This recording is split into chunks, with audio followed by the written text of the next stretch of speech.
Hello. Hi, greetings. Welcome to a slightly different setup for stream.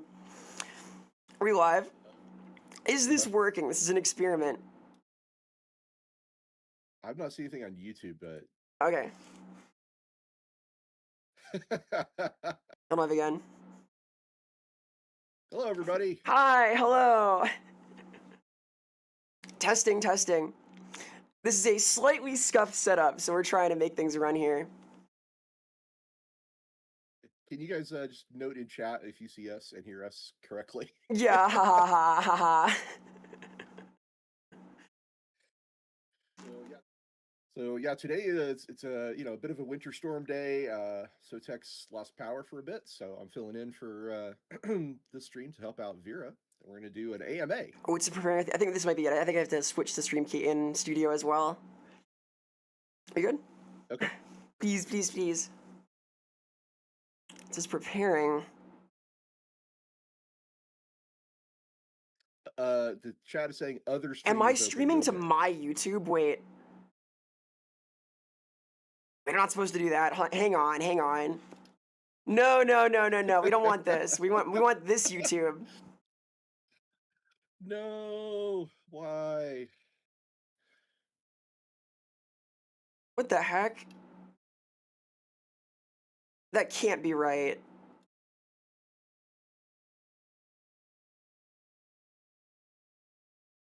Audio seems fine. It says on YouTube. Are you there? I need to pop out the chat again. Yeah, I I'm hear here. you Can you hear fine. me? I'm trying to make it like go live via this service. This is very hacky. Um sorry. I'm doing my best here. I've never done this before. Not in this way. I think we're live. It appears to be live. And we're doing an Hello. AMA today. Guys, bear with us. This is very tech. It's a tech apocalypse here a little I'm bit. not I'm not I'm not seeing So it tech. live, I don't think.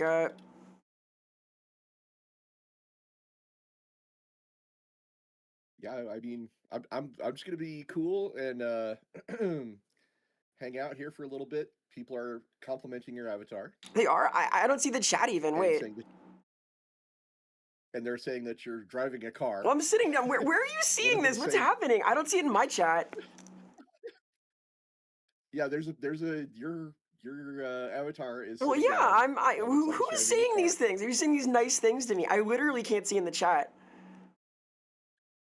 Okay. Can you get to the YouTube page and see it from there? Because that's where I'm seeing it. Oh, is there a? Oh my gosh! Hi. Okay, I'm crazy. I was in the other. Hi. Hello. Oh, is there a? Oh my gosh! Hi. Okay, Are we on the I same was in page the now? other. Okay. Oh my god. I now understand. Hi. Hello. Yes. So Hey, everybody. welcome to a slightly scuffed little AMA. Hi. Okay, I think we're all set. We're ready We're to at start. okay. Appreciate you Oh guys' my god. patience. Forgive me. They're saying there's an echo Is from it me, echo? is what they're Yes, saying. I can fix that. I can fix that. Okay. Usually some of the StreamYard tech takes care of this, but And they say I need to be louder. all right, I will Ross. try to And be you need to louder. yell, Thank you, okay? Hawk, for letting me know. There you go. No, no, Really? don't yell, Seriously? don't yell. Hi, welcome. There was a super chat in the previous stream. Basically, I forget who did it. So if somebody wants to repost it here, Yes, we'll our read it out. super useful StreamYard tech to pull up super chats is not going to work today because of the sort of scuff. So instead, I have this. This is where beautiful comments and questions will go, not on top of Ross, but in theory, this is what we're going to use for this technology I can't today. see any of this. To be clear, I can't see anything. So just bear with me as well. This is what happens when SoTech cannot appear. Yes, though, hi everybody. As Ross said earlier, we're doing a sort of last minute AMA today to talk about all sorts of things potentially. Yeah, this is a special scuff snowstorm stream, so this is our best effort for the day. Yes, our Lore Master stream tech is in fact missing. Hello, Joe Miller, 361. Thank you for the super chat. He says only slightly scuff. Howdy, Ross. Hello, Vera. Hello to you, sir. Hello, hello. We can pull this up here. Amazing. This is beautiful, right? Thank you so much, Joe. I assume it's beautiful. Again, I can't see it, so I'll watch it later and marvel at the visual It's splendor pretty that you've put impressive together. stuff, if I do say so myself. I am known as a technical wizard. This is part of Olgu, right? Is making things just happen like this. Mm-hmm. It's true. For anybody who doesn't know who I am, I'm Ross Watson. I'm a game designer and writer. I've done a lot of stuff with Warhammer 40K roleplay and quite a few things with Warhammer Fantasy as well, and a lot of other role-playing games. I'm not going to go over all of them. Some video games, but yeah, I'm here because I know a lot about games and worlds and settings and lore. I'm also one of the Lorebeards on the 40K channel. Yeah, and I'm Vera. I am one of the current writers for the Warhammer Fantasy RPG, the Old World RPG, and the Age of Sigmar Soulbound RPG. So I do things in this setting. I am a game designer, writer, make stuff, do stuff. And Ross and I are going to host the RPG Corner of this podcast, and not too long. It's starting up in the near-ish future. That's right. Keep an eye out for it. Oh yeah, somebody pointed out the Darksiders 2 mask. I actually wrote a big chunk of Darksiders 2, so if you like Darksiders 2, you're welcome. God, I that sounds deeply awful. envy Ross's Sorry. library. Like, this is amazing stuff back here. The entire setup is so cool. Thank you, thank you. Yeah, I apologize. That was very egotistical for me to say thank you like that. I apologize. It's one of those weird days where I'm just like responding off the cuff because I can't see the setup. But that's You know okay. what I can do? I can stream. We'll work it I out. can Do we stream have? my setup to you. Here, we'll do this. We'll do this. I'm gonna stream my OBS to you in Discord. Oh, sweet Jesus! All right, all right. I We're gonna literally try can't. something Never new. mind. I'm Should I switch sorry. off my camera? It does not let me. Okay, it's fine. Well, we need to. So here we go. Biofoot7874 says the super chat was from Necroplayer. Ah, good old Necroplayer. We like Necroplayer a lot. He was extending well wishes to the Law family and hoping they do not have condolence fatigue. Yeah, that is a thing. Thank you, Biofoot, and also thank you, Necroplayer. Really Yeah, appreciate lots of you thanks. We are, helping of out. course, sending the laws our best right now. They will 150%. return at some point and on, but Well, we should get some questions. Do you guys have questions for us for this AMA? yeah, you can ask anything. We're to talk about things. We have things to talk about. We've had a few running threads of discussion about some upcoming stuff, and we're gonna be spinning up the I mean, RPG if you're not podcast gonna, in not too long. So if nobody's going to ask me questions, I'll just start talking about we have D6 been Star talking Wars. a lot about Star Wars recently. There's been some Star Wars discussion. Yeah, I mean, it's a game that came out in 1987. It was a big impact on me as a kid in junior high, and we played the hell out of it. And I've never stopped loving it as a game. It's just so good. Oh, Grim Isaac has a question. What if the elven gods got eaten by Slanesh? Ooh, oh well, like which of the elven gods get eaten by Slanesh? But I think there's a couple of interesting possibilities there. Like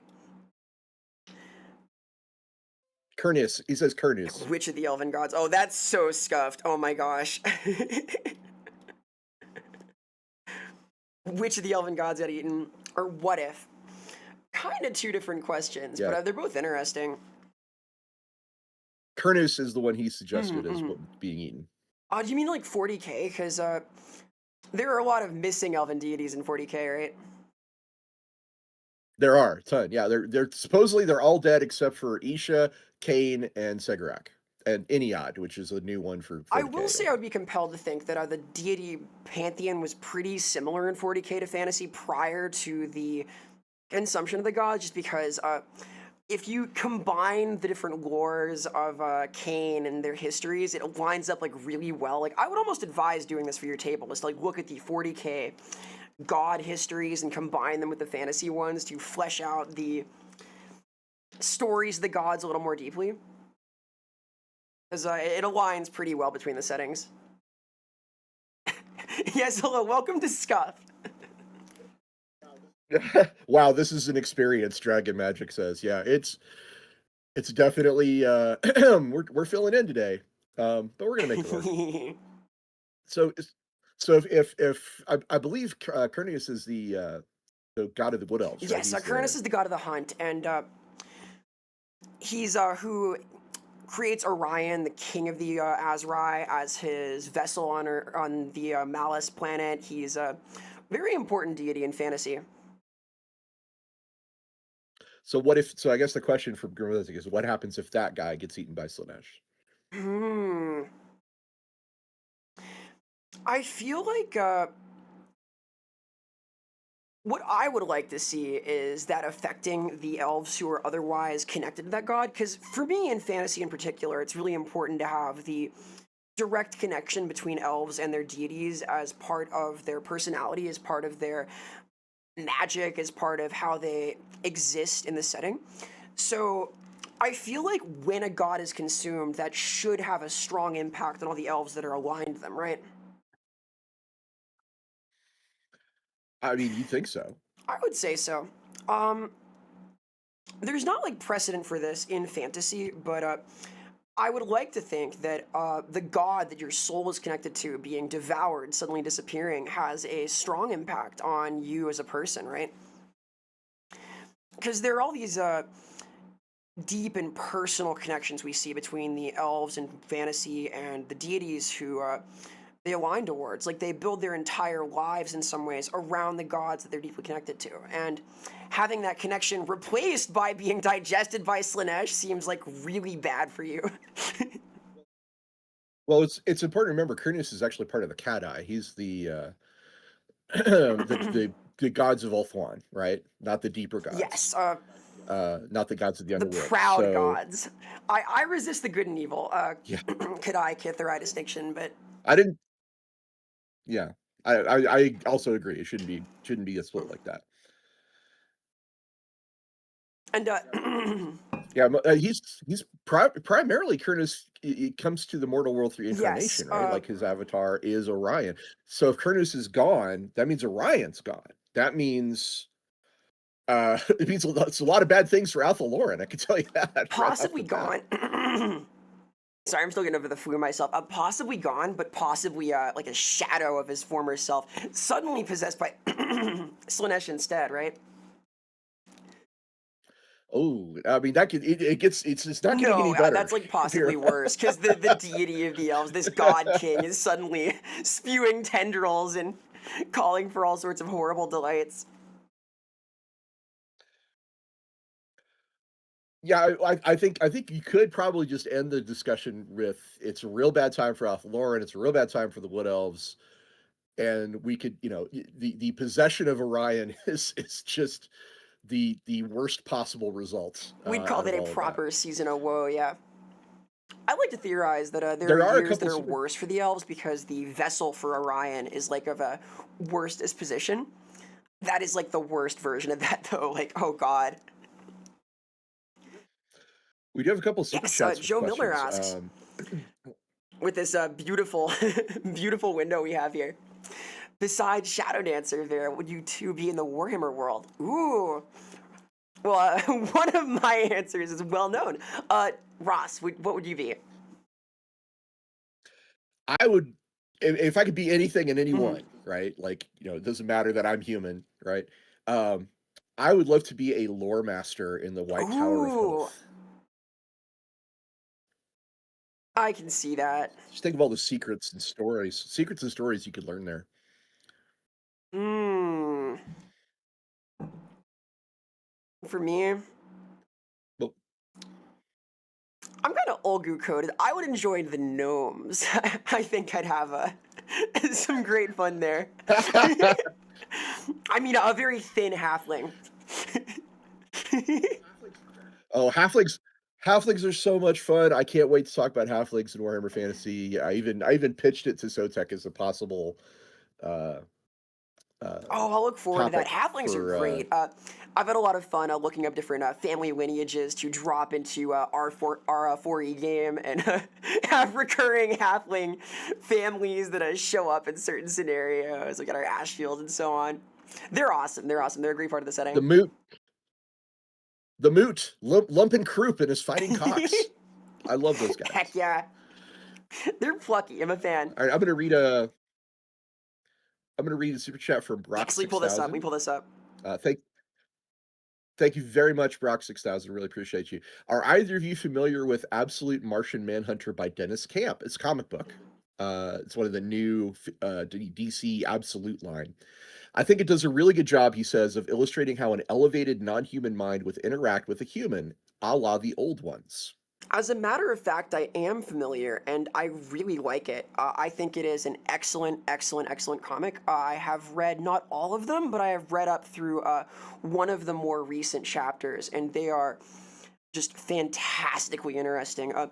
If you're not familiar with this, it is a truly beautiful comic, and it is really neat in terms of how it plays with the media of comics. There are certain pages that can only be appreciated if you hold them up to the light, the physical copy, because on one side you have the man or detective, and on the other side you have the man hunter, the Martian, and they overlap with the light shining through the page. It is an amazing use of physical media. Oh, wow. That's I, rad. I recommend this comic. It is so cool. And it is really striking. I can pull up like a few images possibly from it right now. Good. I won't be able to see them, but go for it. Forgive me, forgive me. No, wait, I know what I can do. I can perhaps show you these in Discord. I can copy this. We're on new levels of scuff There now. you go. Watch and be amazed as Ross becomes smaller, and then we pull this up. Oh, What we're look at talking that. about. That's pretty. Okay, I can see it.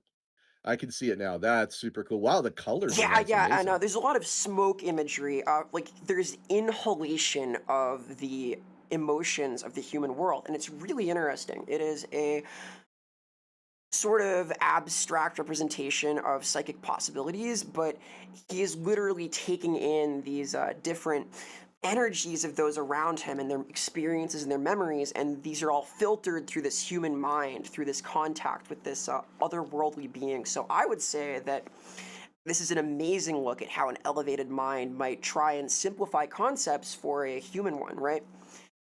There's this effort to make this guy somehow understand this impossible world of information that is really too much for his mind to comprehend. Please read this. Please, That's please awesome. read this comic. It's so cool. Okay. Well, I'm a comic book nerd, big time. Love comics. I haven't been reading stuff, for the last 20 years, but before that, I was a big comic book guy. I would like to read this. It's one of those that looks like it'd be a lot of fun. Yeah, I So would say for the sure. Absolute line's been pretty cool in general. I like Absolute Batman a lot. I caught up on that literally yesterday. Well,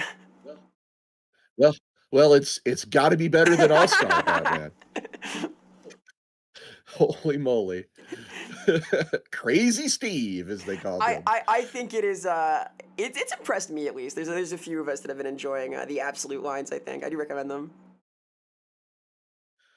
We have another super chat from Elemental Yes, let me pull this Exposure. up. Thank you, Elemental Exposure.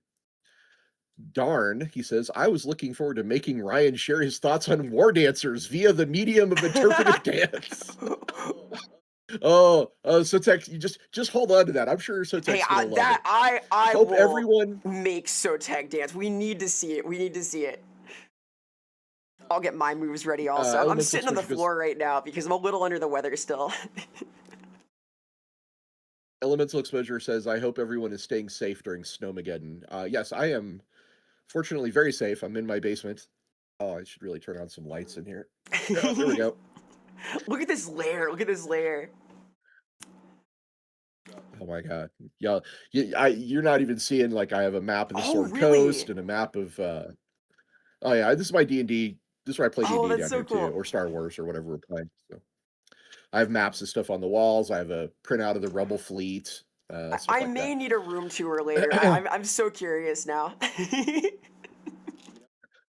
You know what? You should if you haven't come out to Colorado for Oh tabletop yeah, gaming, I no, should point out to anybody I who's have interested family in in Utah. I might tabletop be able to gaming. come over at some point. Say hi. Well, we have a local convention called Genghis Nice. Khan, and it is fantastic for tabletop gaming. I mean, the the the DMs that come to this thing are in demand. They are so good.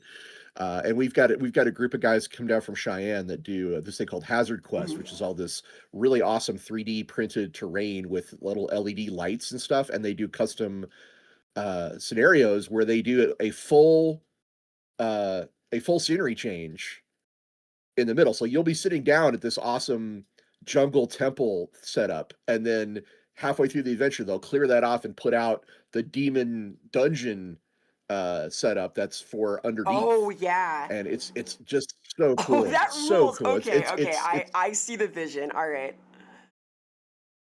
it elevates like the Dwarven Forge stuff. You know, it takes it just Well, takes it like up a level, I've which is honestly really never neat. been to a tabletop con proper, and I'd like to like show up in force as the Lorebeards someday. I think it'd be a cool thing to do. I've done like anime cons. I'm a little anime code if you didn't notice. Just like I think it's okay, like anime stuff. And I've done like VTuber cons also, but never like a proper tabletop thing. I would like that. I'd like that. Biofoot7874 sends us a super Yes. chat and asks, did you know that squirrels can survive any fall?"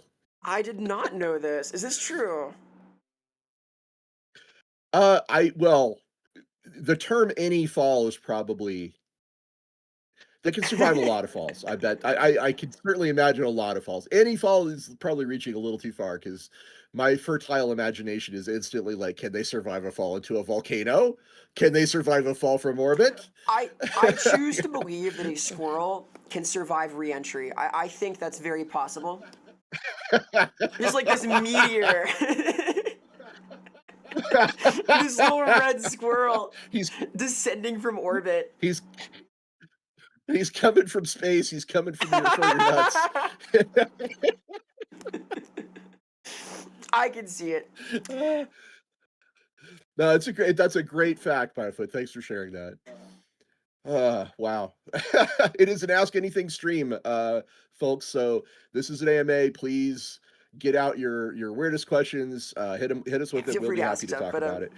Hawks Hawk says, and I am skeptical, but Hawk says that squirrels can indeed survive their own terminal velocity. really? Okay. Well, terminal velocity is not the same as reentry, but yes, fair enough.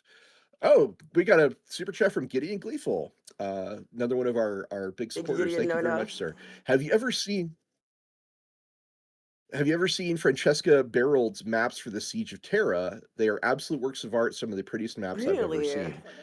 I don't know if I have. I don't know if I have. Give us a link if they're Yeah, online. I'd love let's. to. Oh wow. Okay. Oh, this is astounding. Look at these. So again, I'm gonna pull these up in a sort of hacky way. Here's one of them. Wow. Okay, that is pretty rad. That is the Lionsgate spaceport. That does look amazing. Thanks for pointing those out, Oh, look at Gideon the Gleeful. That's pretty spire there great. too. That's fantastic. Yeah, that is There are a rad. handful of these too. This is one of like six I can see on Google. Those maps are marvelous, says Jeff Rogers. Beautiful Yeah, I stuff. agree.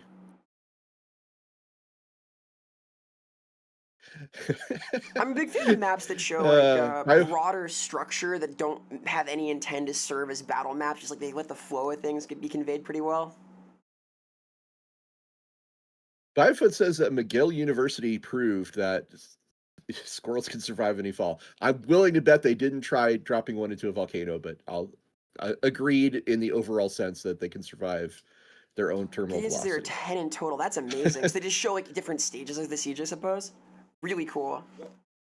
Well, the Imperial Yeah, Palace is big, it's enormous, right? and there's a lot of different, well, yeah, in the lore, it essentially covers the entire Yep. Himalayan mountains. Um, and we should talk about the Siege of Terra on Lorebeards 40K sometime because it is wild and a whole bunch of cool stuff happens. It is the climactic moment of the heresy. So That'd be a yeah, great subject. Heck yeah. should definitely get in. Joe Miller 361 has a super chat. He says, "Have you tried any Hellboy, Ross? I bet you'd really dig it. Also, hydrate, y'all. Take your meds, eat your snacks. Yes, Thank thank you." you, Joe. Hellboy, are you talking about the movie, the role playing game? What are you talking about? So are you a Hellboy enjoyer? I am.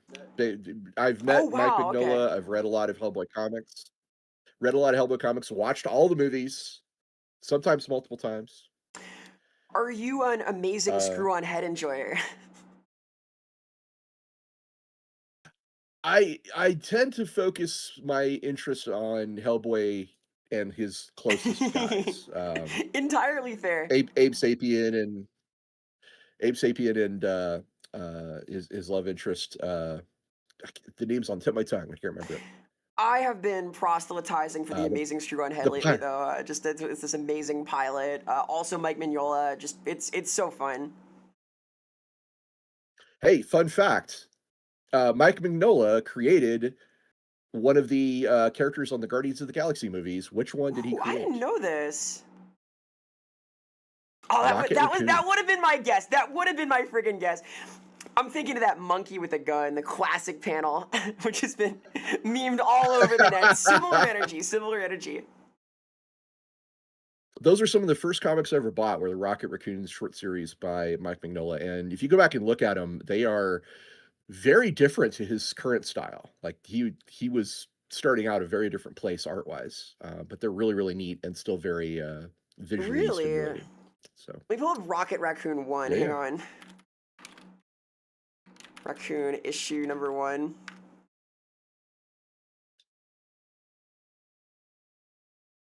Oh, you're not kidding.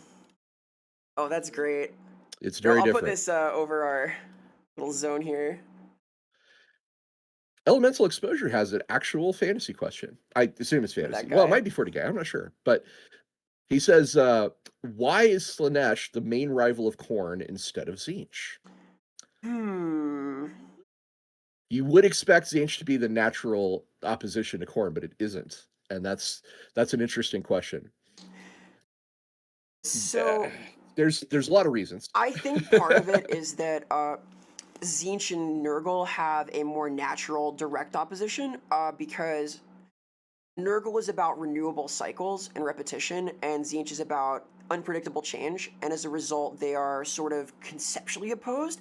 What I've always considered to be the distinction for Slaanesh and Khorne is that they are both sort of like super dominant chaos gods in that war is the first like concept, like violence is the core first idea of life, right? Before there is sentience, as like soon as there is any kind of sapient strength, there is the authority for violence, right? There is the ability to take, to go to war, to do violence. And then Slaanesh, in contrast, is excess and theoretically anything, and the only thing that can encroach on that domain.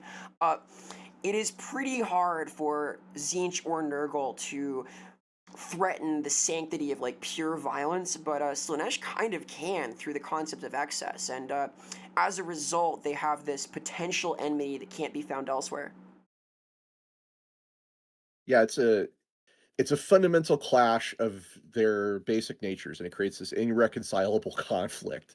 I mean, Korn would look at Slanesh and see, honorless, frivolous, weak, contemptible, and Slanesh, is going to look at Korn and just see relentless brutality, very tedious, barbaric, blind to the finer things in life. That's the.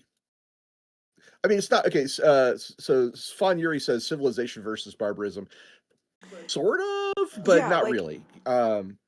Because it's deeper than and like that. a Go ahead. Khornate can be a very civilized, theoretically honorable warrior, or they can be a brutal marauder, right? And like either way, they could fall to become something much like a bloodletter, but that is sort of its own path. In contrast, like Slanesh could theoretically take either of those people as well, right? Someone who wants perfect dignity as a warrior versus someone who wants to kill in the most perfect way.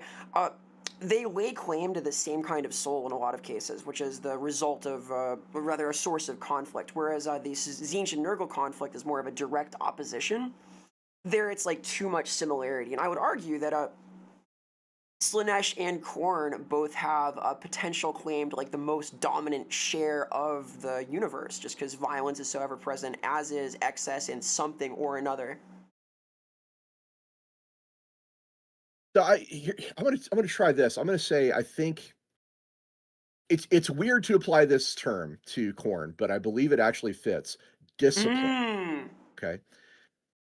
Corn is all about you know combat and martial strength, and a lot of that even if you are a raving madman, a berserker, there is some discipline in that you don't let anything else get in the way between you and that pure righteous fury, right?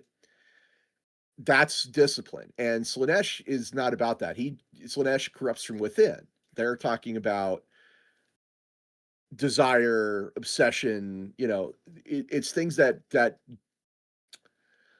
would God, what's the word for distractions? These are things that would distract you from glory and combat and your ability to fight. I think that's part of the hostility between I them. think I fully agree. I think that we are underserved in some ways in seeing the really regimented and severe and self contemplating side of Corn. I think the bloodletter is the most archetypal, like cornate essence, right? That's what people think of. They think of this ravening, incredibly destructive thing, but there's a lot of potential for that sort of seed of cornate corruption. That idea of being like the ultimate warrior, right? This honed edge of a person, of a creature, you know? Believe it or not, I think Korn would actually be talking going back to comics. If you look at like the Dark Knight Mm. Rises, or Dark Knight Returns, um, that Frank Miller version of Batman is very cornate, in my opinion. I would say Absolute He's Batman is very also disciplined. very cornate.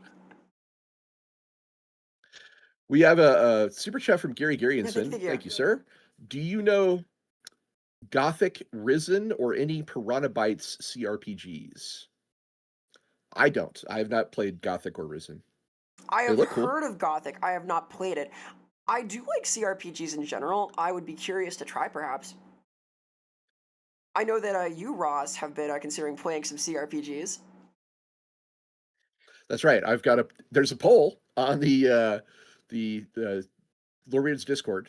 If you want to go check it out, you're welcome to. We have a nice community over there, and we have I currently have a community poll up for what game I'm going to stream, whether it's going to be Rogue Trader, Grey Knights, KSK Demon Hunters, or Rogue Trader.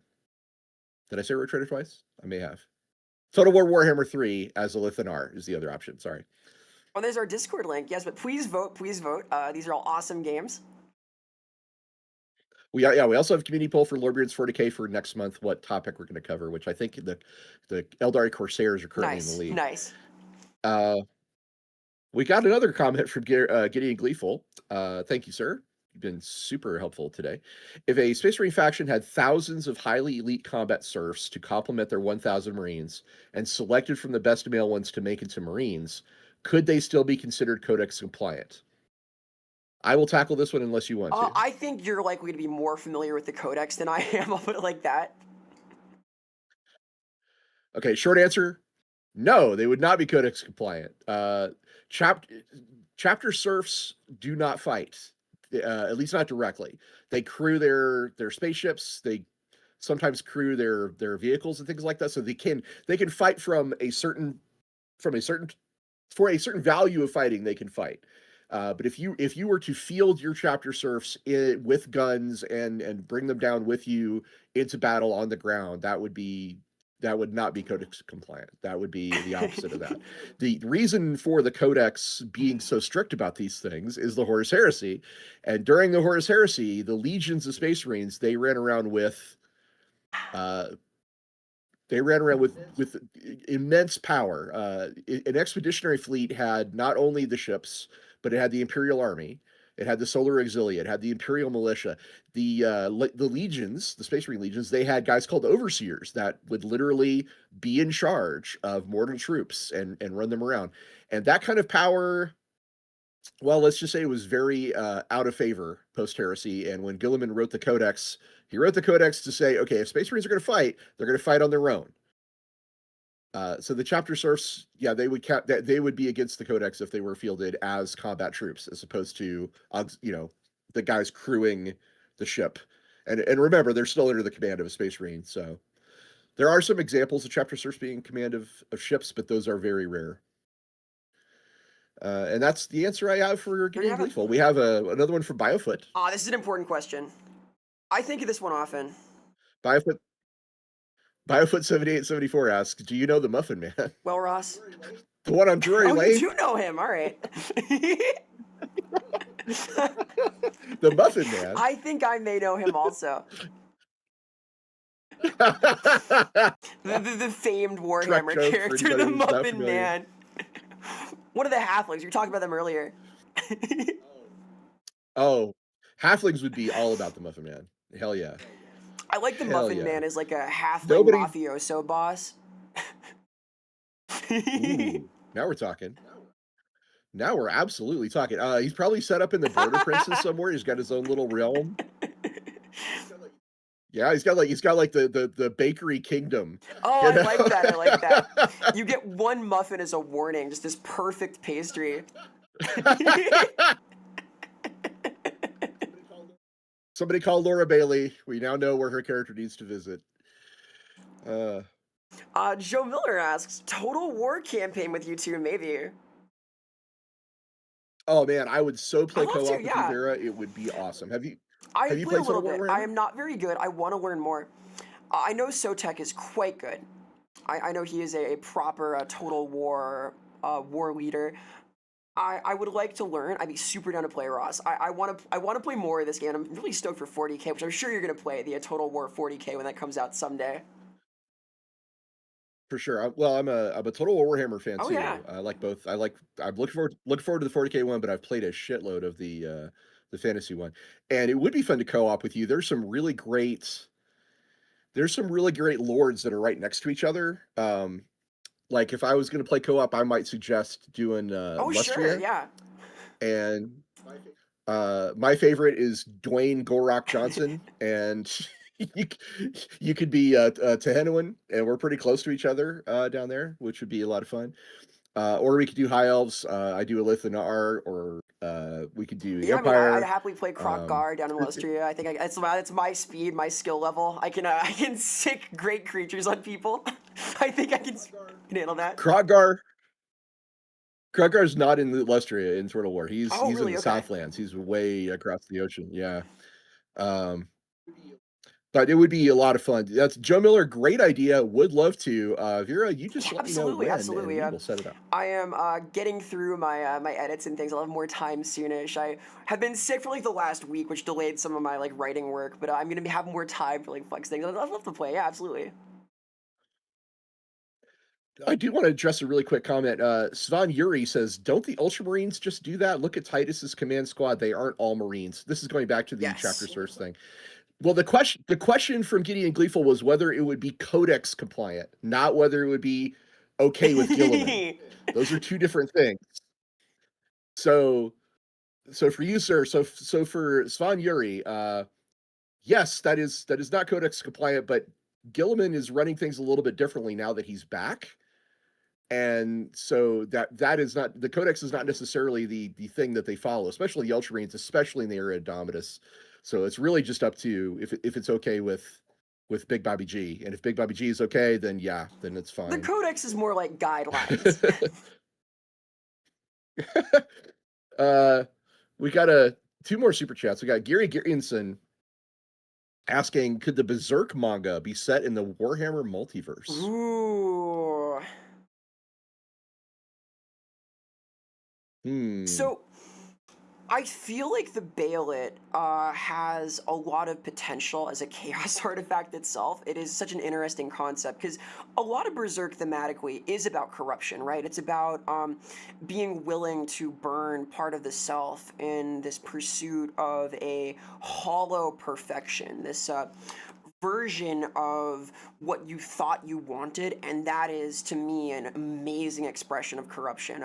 We see falls to chaos in like some of the novels, like if you were part of the book club reading for Gotrek and Felix, the first collection. We see a fall to chaos that is very much this empty ascension, right? And that is to me the true nature of the Bailet, is emptying what is important about oneself and becoming corrupted in this way to gain this majestic form, which is kind of like Daemon Princedom, right? Like the Dark Hand in Berserk is very much a collection of Daemon Princes to me. So I think that works just great. I don't know like what alignment, because the aligned chaos deities don't really like speak to me in Berserk setting, but you can make it work 100%. They really conceptually mesh quite nicely, I would think. I'm not as familiar with Berserk as you are. I've got more of a surface level understanding of it. But I think I would agree that it is thematically a very good fit for Warhammer Fantasy. At least the story and the characters that, to the extent that I'm familiar with them, they seem like they would fit in just fine. I deeply recommend Berserk. It's just it's You're not the first person who's recommended it. well, like I am a Dark Biofoot's Souls enjoyer, right? I love those games, and Berserk was like very much one of the core inspirations there, to the point where they had to like remove armor sets that explicitly reference it, things like that. So Oh it's wow, got a okay, lineage that's and a lot of cool. things I like. Biofoot points out that nothing makes me happier than when an inane question leads to an interesting discussion. Now we have a gangster halfling baker handing out muffins as warnings. It's beautiful. I agree. I agree. That's rad. Well, and the Border Princes, that kind of stuff can happen. Like you can just literally just have that there. That's the Uh, spirit of Warhammer, darn it. it right. Well, I mean, I say this a lot on Lorebeards 40K, but Warhammer, it does have a lot of goofy, silly stuff in it, and that's sometimes my favorite bits. So yeah. Wow, we've got three Yes, more yes, super yes. chats to read. This is getting wild. Do you want to I read can, the next yeah. one, or should I? Sayas asks, A&R, Andy and Ryan have a theory about chaos gods, each Mhm. representing a way of dealing with mortality, and that's why they want to destroy reality. Because in the material world, end of all, even gods is possible, and gods cannot exist without reality. Um, I have my own take on this, which aligns to it, but is not quite the same. How about you? Well, the Chaos Gods and what they want in 40K is a little bit different, but I like so one of the most fascinating things about Chaos in Warhammer in general, across all settings, is that they are not simply, cartoon bad guys that's all that they only care about like the most negative aspects. They are they represent things that can be good, that can be things that you want. Nurgle can be a force of renewal. Corn can be, protectors and mighty defenders. Uh, the idea of sensation being a good thing. I mean, we can all agree on that, like, right? So it's fascinating to me that there are different viewpoints on the Chaos Gods, that they aren't just forces of evil and corruption, and I like that. The idea of them as being a way to deal with mortality, and that's why they want to destroy reality. That's honestly fascinating. That's one of those metaphysical things that I know you're very, very good at, and I don't think I could articulate it nearly as well as you can, but I will simply say I think it's a very, very cool idea, and I'm on No, board with it. I think that I would agree. It's a neat concept. I can see this as a solid way of processing like what they mean in the setting. I think that it holds water.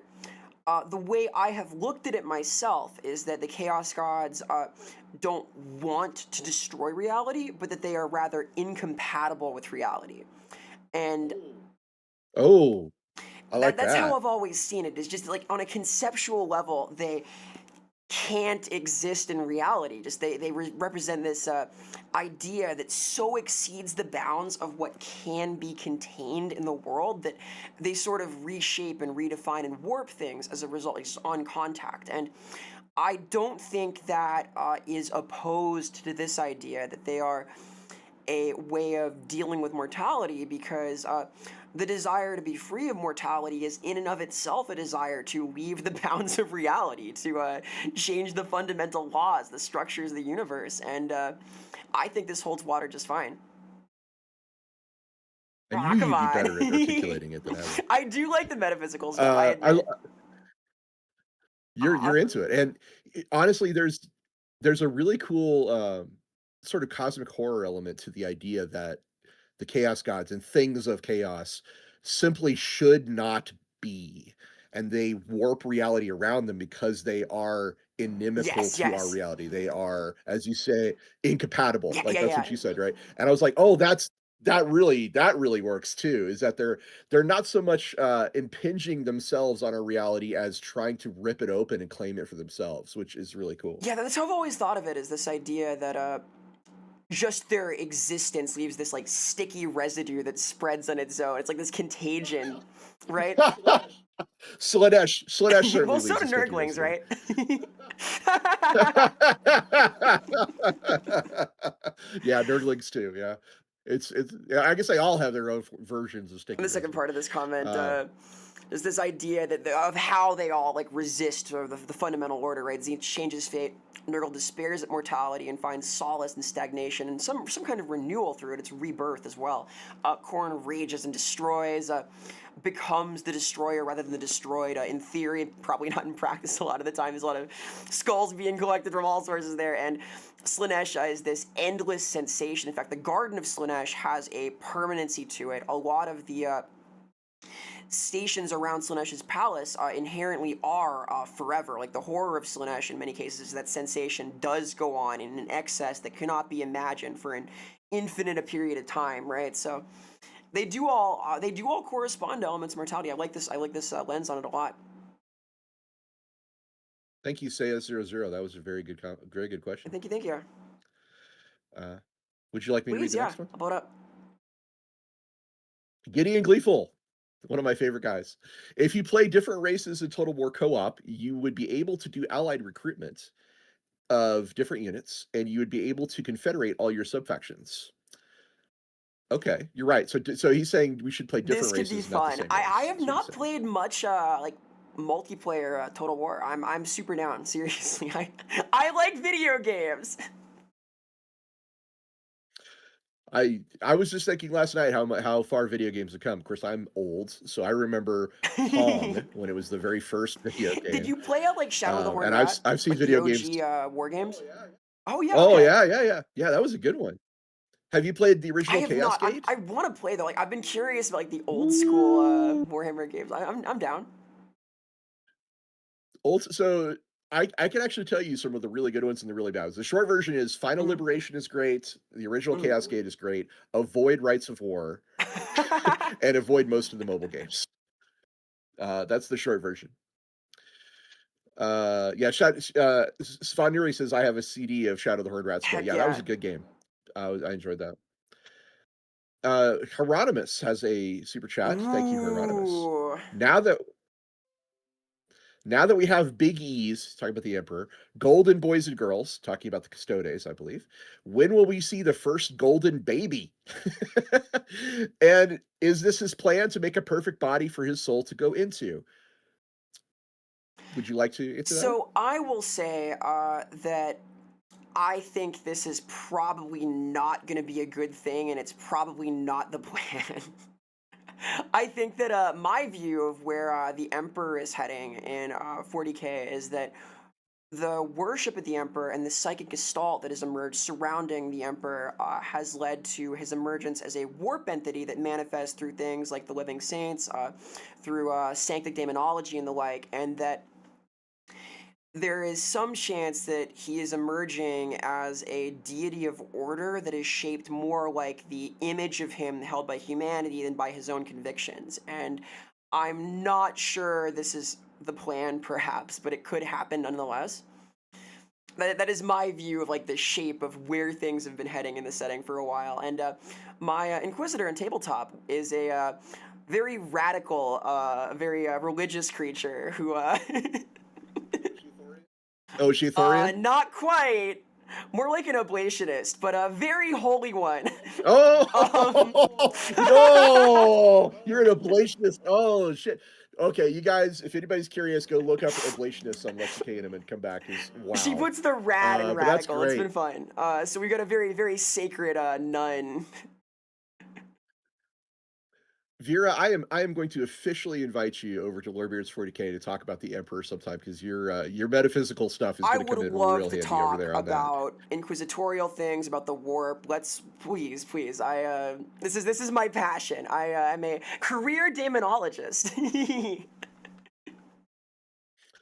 So for Hieronymus's question, the first golden baby.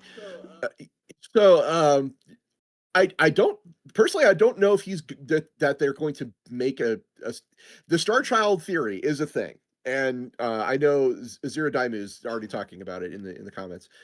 Star Child is definitely a big part of the Emperor's early story. It is a fan theory that refuses to die. It's definitely a headcanon that people have carried around for many, many, many years. And the Thorians do believe that the Emperor should die to be reborn in a Mm. different body, which I believe is kind of where you're aiming at this at with the idea of a golden baby, a perfect body for his soul, which I feel like there might be a misunderstanding here. The Custodes are exceptionally well crafted beings, but are they perfect? Are they the right vessel for the Emperor's soul? Hmm. Interesting question. Okay, so if you go back to the Dark Age technology, you go back to the Age of Strife. We know that in 40K they fought entire wars against the Men of Iron and the Men of Stone, which is heavily implied to be artificial intelligence in the case of the Men of Iron, and genetic manipulation in the case of the Men of Stone. So Men of Gold, which I believe somebody has already mentioned as the idea here. Yeah, Gary Garianson mentioned Man of Gold. If you look at the Custodes as an extension of those same philosophies, there's something there that you could certainly see their creation being a incunabula for. Yeah, look at me using the big words. It's very sesquipedalia today, but you could see that as some sort of incunabula for uh, creating a perfect body that the emperor could get into. I don't think if they were going to do this, I don't think it would be a custodes body. It would be custodes like or built off of the foundation of the custodes, but it would be a fundamentally different thing because that's the emperor would need. He would have different needs than what a custodes needs. But it's a really interesting idea, and it's a hell of a question. I do appreciate it. Also, great answer from Oh Vera. shucks. Really enjoyed that. Well, I Really have I enjoyed have that. one like sort of supplement to this. This is like I'm getting very literal, very very figuratively literal with the golden boys and girls concept. But Plato in the Republic laid out a few tierings of the souls of humanity from the bronze, sort of the craftsmen, the lower caste of humanity, up to the silver auxiliaries, to the golden philosopher kings. And if the golden philosopher kings are the custodes, these like ultimate manifestations of like humanity, there would have to be something above that for the emperor, right? Because that's still the wisest human, but the emperor is like the transcendent pinnacle, this thing that exists above. So Whenever anybody starts saying the emperor exists above people, I'm like, yes, but he's so profoundly flawed. unfortunately, Just he is, yes. Well, he's like, so deeply, what do you profoundly think of the flawed. like existence of many immortals? Like, what do you think of this? Like, what? Because there are canonically a few other immortal humans, right, who exist in a sort of similar state to the Emperor. Yeah, actually, there's a super chat Oh that I wait, was going to maybe ask that same I'm exact question. anticipating. Hang on, let me. I'm getting ahead of us. I'm getting ahead of us. Yeah, that's there's first we have Stephen Lucas and then we have Elemental Exposure who asks about the All right, sensei, let's go which to are let's what go you're to order. Let's talking go to order. about. First from Stephen Lucas. All right, Stephen Lucas says, Corn, Miss his mechanical engineering of crude slaughter aspect, still in Juggernauts and Skull Cannons. Also, Garden of Corn. Need more Corn Herald types. I don't disagree. He has lost some of that aspect, certainly in 40k, to the Dark Mechanicum and Yes. Vashtor. So more heralds would be cool for Corn. I'm a fan. I What do think you that think? conceptually, the idea of a war machine as Cornate is fucking awesome because a built to purpose mechanism that kills people is like the most cornate thing in the world. It is a designed and bespoke thing murderer, and that is like beautiful to me. I think the firearm is cornate. I think that that is a wonderful, wonderful thing, and that it belongs somewhere in his pantheon. I want more like variety within how Corn is expressed. Basically, I think there's a lot of potential. So, fully agreed. Fully agreed. All right. Do you want to read the elemental exposure one? Yes, elemental exposure asks, are the sensei canon? How would you reintroduce them to the current era if not? Yeah, this is a good question because like I think this relates inherently to the idea of the emperor getting a new body, right? Like this is yes, Oh yeah, yes, yeah, yeah, yes. yeah. The sensei were his immortal children originally. So back in the 90s, there were these books called Slaves of Darkness and Lost in the Damned, and in those books they describe biologically gifted descendants of the emperor, these immortal beings called the sensei. They were sired by him during the pre-imperium centuries, living among humanity before his ascension to the golden throne.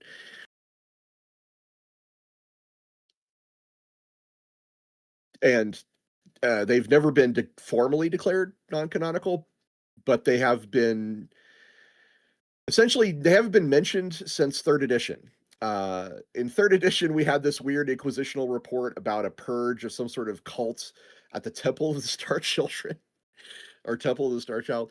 It gets weird. It seems like they've been replaced. Like if you were going to ask me like who are the sensei now, I would say the sensei have been essentially replaced by the perpetuals. The perpetuals being immortals in 40k. People like Alianus Person, John Grammaticus, even Vulcan are perpetuals, and I think they have effectively replaced the sensei for all intents and purposes as being the immortal beings that are or have some relationship to the emperor.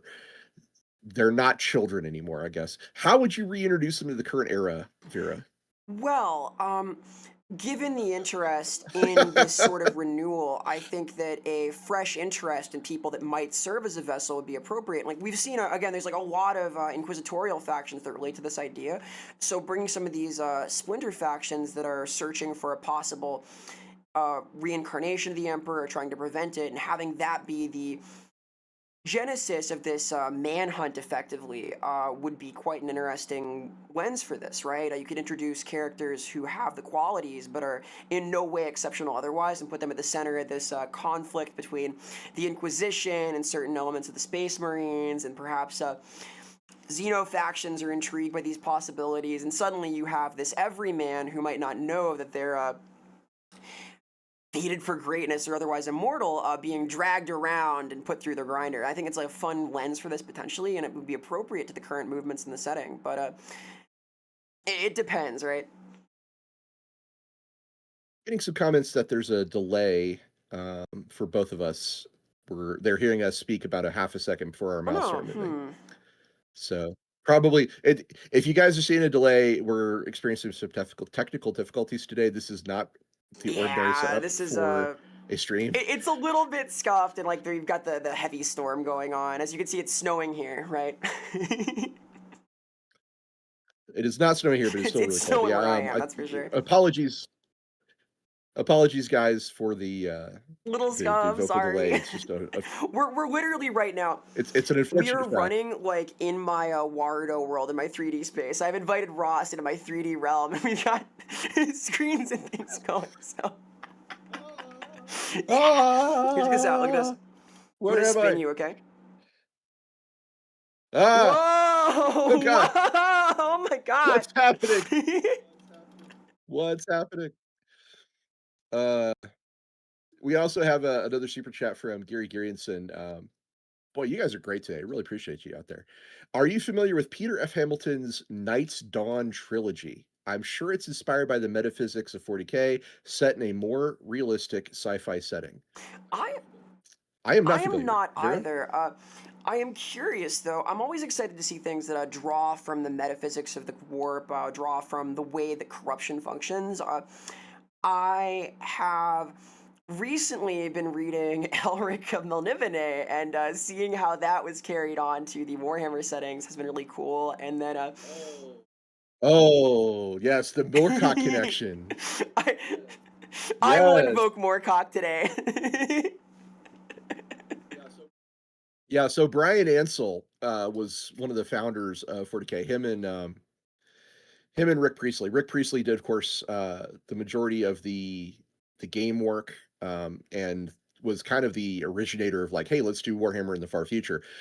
Brian Ansell was like, hey, there's these books about order and chaos by Michael Moorcock, and they're great. We should bring this stuff in. And he got together with some artists, a guy called can't remember his name. He's the guy who did the cover art for Lost of the Damned and Slaves to Darkness. Ian something or other. And he and Ian Ian kind of Watson?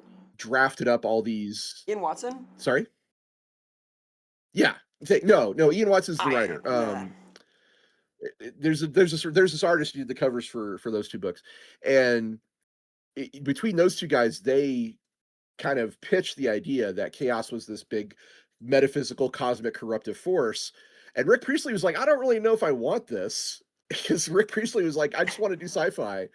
Um, but Ansel insisted, and there were some, recreational substances involved. And pretty soon, that was a big part of the setting. It came from Michael Moorcock. That's how we get chaos and demons and magic into 40K. There you have it. And I think that's a fantastic thing. Like, it's become so iconic, right? Joe Miller says, I've been inducted by the ad demon. I don't know what that means, but it The looks funny. ADHD demon. Oh, the ADHD demon. Oh my God. I believe Okay. that might be Wow. me. Yeah. Yeah, it might be Ian Miller. Hannah 1439 says it might be Ian Miller. Thank you. Yeah, it Oh, might be yeah. Ian Miller. Acne Zebra says, I love the literary analysis Vera brings to Oh, thank you things. so much. Thank Agreed. you so much. Yes, I like writing structure and narrative what's it's. I am an English major. This is my like sphere of nerdery. I was also an English major. Aha. He goes on to ask, who is Be'lakor in 40K and why does he seem so lame compared to Fantasy's first Demon King? Hmm. Hmm. Why does he seem so lame in 40K?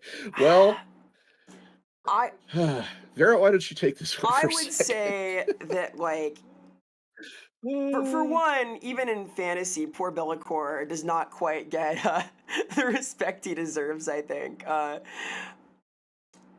I mean, oh no, Biofoot. No, I would say Bellicor is always lame. I wouldn't say that. I wouldn't say that. I'm kind of No, with Biofoot on I this one. like Bellicor. I'm kind of with Biofoot. um, I would say it's a matter of scale. I think that in 40K, even a big individual threat feels smaller compared to a Space Marine. Whereas in fantasy, any greater demon is like an insane problem that is like campaign defining, right? Like I think it's a matter of relative oomph in some ways, and also the way that plots can spread throughout the galaxy. Like, unless you're like Horus, you're not doing things on a scale that extends beyond a system, right? Yeah, so Be'lakor should be a bigger deal. Like, he's the most ancient and powerful demon prince in existence. Uh, and in 40K, he's the first mortal ever elevated to demonic godhood by the combined will of all four chaos gods. Uh, but he just, yeah, he gets kind of overlooked. The fact of the matter is, I think with all the demon primarchs hoarding up the uh, the spotlight, there's just not a lot of room left for Be'lakor. Abaddon gets a lot of screen time. Joe Miller, thank you. Yes, but also Abaddon suffers most of the losses for Belcourt. Like it's Yeah, a question of like who's on no, screen, like who's doing things, who's influential, and like when they're not doing stuff that's like big and scary, all of the really strong, potent characters are sort of they occlude them. Like you think like, oh, this guy is not a threat because we've got all these crazy badasses who could stand up to them. Perhaps it takes narrative relevance to make somebody feel cool, right? They have to do things, they have to accomplish stuff. These are known as feats in power scaling. narrative importance, narrative relevance. That's a very good term because every space that Bellicor fills, there's something else that's already there, or something else that's more prominent that's already there. Like if you're talking about, I just want to have a really strong Demon Prince dude. All the Demon Primarchs have got that on lock. If you want a guy who, you know, works behind the scenes and manipulates things from the shadows, that's what Bellicor does, but that's also what the Alpha Legion does. That's also what the Eldar do. There's just I don't he's not got a niche to himself. He's just sort of also Bellicor is there in a lot of these silos, you know. And I feel like that's possibly one of the reasons why he gets overlooked is because he's not dominant in any of the spheres that he should Well, be. it's such a struggle because the Daemon Uh Primarchs are so connected to the core ideas of 40k, to the core struggles, the core cast of characters. They are fallen humans whose stories we know and care about. They are relevant to the Emperor himself, who is at the pinnacle of relevance for everything that happens in 40k's story. They are immediate and have like all sorts of connections and loyalties, and then Bellicor is like over there. He's like he's a note in an ancient history textbook, right? well, he should be, I mean, he should be really Yes. strong. He should be like a Primarch at their zenith. He should be one of the most dangerous non-divine entities in 40k, but he just never seems to be that guy. There's always a different threat, a bigger threat, a better threat. I mean, yeah, like he should probably pick a fight with one of the big poster boys. You got for the Blood Angels, they have Kabanda. They have the blood thirster that never leaves Mm. them alone. And Nurgle has a thing with the Ultramarines, and they're always going after each other. I don't know, maybe pick the Black Templars and like I decide to be the destroyer of the Crusades of the Black Templars, and maybe then you'll be relevant because then people will be like, "What? Oh my god!" Well, yeah, if he becomes a recurring But until threat, or yeah. unless, He needs to like do stuff actively though. He needs to like suplex some space marine every day, like just pop out of nowhere and yeah, yeah, he hasn't done anything of note yet that is important enough to make him somebody we need to worry about.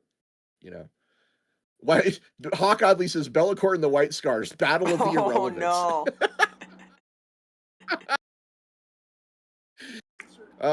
Insert Corey Heat there says he needs to jump Titus. Oh, that'd be interesting. See him in at the Oh 500 yeah, Worlds. yeah. That'd be kind of fun. How you make Bellicor relevant is have him like jump Titus repeatedly, just to keep doing it. Like they describe it's like Majima everywhere, but it's Bellicor. Yeah, he just I feel like he's just extraneous in 40k with all the other things that exist that do the same things he does. So that's my answer. That's the best I've got. Bellicor needs a steel chair.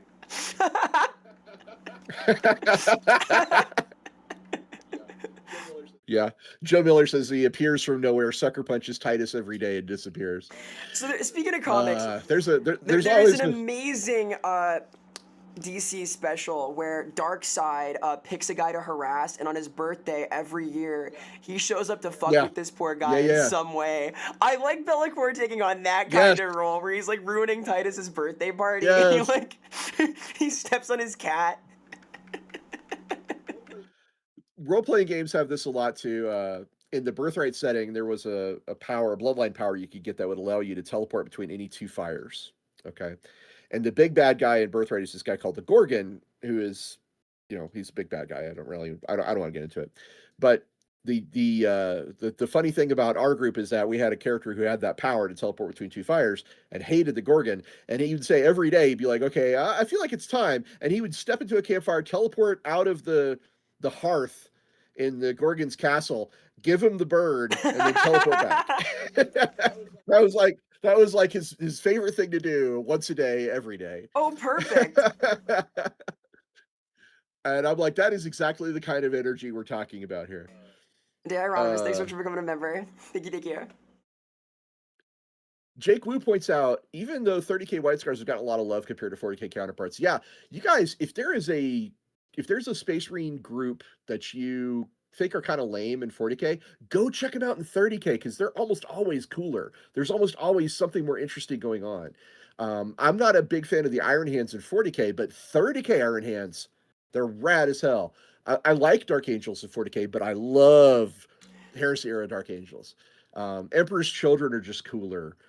The I think the only legion that might not be quite as cool is the Blood Angels. I think the Blood Angels are actually cooler in 40K than in 30K. But um, Mr. Mike hates peasants. Imperial Fists are so bad these days. Imperial Fists in 30K are amazing because you can have the discussions about Sigismund and the executioners and the Templars and whether or not the Emperor is divine becomes a big deal. Yeah, Heresy era Imperial Fists are just so rad. Anyway, sorry. Quick tangent about all that stuff.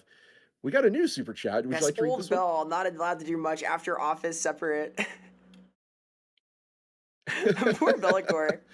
Yeah, he is. He. I think that the thing I'm taking away from this conversation is that he's being.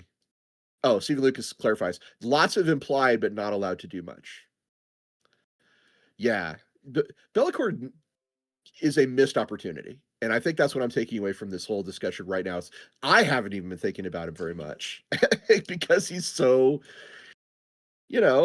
extraneous. But I think he could be. I think there's the potential there for him to be more interesting. Vera, what would you do with Belcourt to make him So, more interesting, other than jump Titus? I think this idea, there's a lot implied, is sort of a constant challenge when writing for a setting like Warhammer, because sort of deliberately, you want to leave characters that have a lot of utility to be introduced as a big bad in your campaign. You want to have characters who there is room in the plot to do things with, who have the potential but not any restrictive requirements to deploying them, who could be anything, who it's implied are very strong and very dangerous, but who are not occupied in the narrative in ways that would require you to shuffle things to introduce them, to make use of them. And the problem with that is you need to tread carefully there, or else they don't have enough interest to be deployed in their own.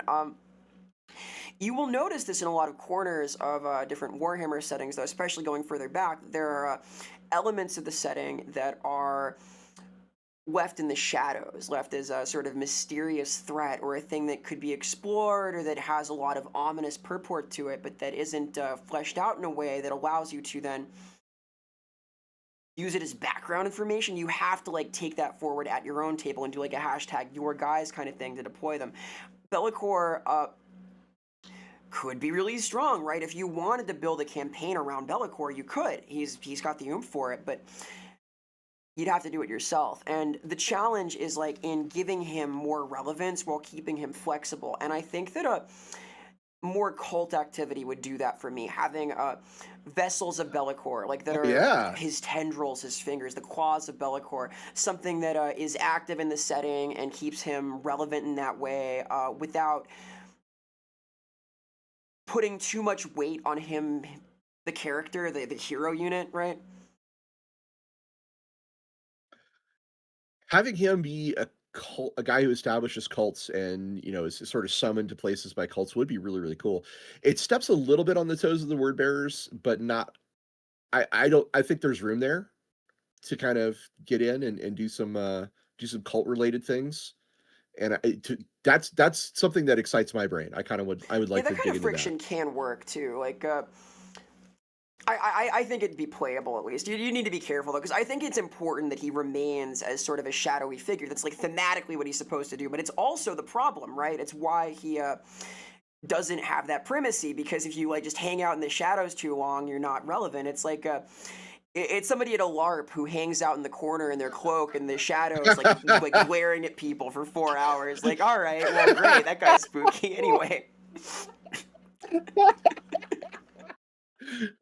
Oh my god. So you Yeah, LARP? yeah. Do you LARP, Not in a Vera? little while. I was a Vampire the Masquerade LARPer though.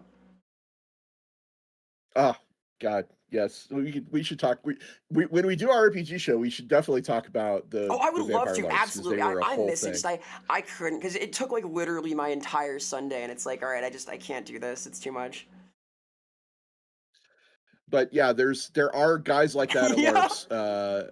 I actually I made a Shadowrun character based off the edgelordy brooding loner, and his name was Ravenblood Black Oh, Wolf Deathblade. beautiful. Oh, that guy's awesome. Oh yeah. Ra- Rafe for short was Even better. love that dude. Yeah, Rafe was a fun character, but yeah, that the Bellicor is that guy. He's literally that guy over the corner. Like, yes, I'm so dark and broody. Notice No, and me. that's the challenge, right? Like, My, thank you, Mr. Mr. Mike's Peasants really likes that name. Thank you, sir. Svan Yuri actually points out, he says, I kind of feel like the Lord of Shadows should be announced by eclipses. Any eclipse can call him. That's rad. I like that a lot in 40K, where eclipses happen That's like in different cool. ways on different Yeah. planets. Like, you could do even a cosmic impossible event where like eclipses happen on like every planet of a system, even though it shouldn't be possible. Right. Yeah. The non-physics No, I like eclipse. that. I like when reality breaks around chaos. Yeah. Well, it should. I that would absolutely be a very chaos Very thing to cool. happen. Very cool. Uh, Biofoot 7874. Did you know that in the Garden of Earthly Delights, Hieronymus Bosch put a song refrain on a man's butt cheek, and it is a playable sheet. It's a playable sheet of music. Well, there's a long running classical link between scatological humor and fine music, right? Like Mozart thought like farts were very funny, so. Yeah, they didn't have a lot to do back then. Uh, the Garden of Earthly Delights is a really interesting. It's very interesting art. Everybody who doesn't know what it is should go Hey, look it let's up. pull It's up the pretty Garden of interesting. Earthly Delights. Yeah, if I you am, are I you not am. familiar? I saw a really cool trifolio is the name, like one of those folding wooden structures with the garden as a like a rendition, a print if it was inside of this. It was really neat. Joe Miller is saying he cannot super chat on YouTube for some reason. Here's the Garden of Earthly Delights in Huh. miniature. It's a super detailed Yeah. painting. Please investigate. It's like Bosch is really neat in general, and I think speaks to that kind of dark fantasy aesthetic we see in Warhammer to some extent. There's a lot of twisted forms and interesting things, like impossible shapes. So please investigate Bosch, especially if you're a Slanesh enjoyer, a Zinch enjoyer. I think that these sorts of shapes correspond to that sort of corruption very nicely.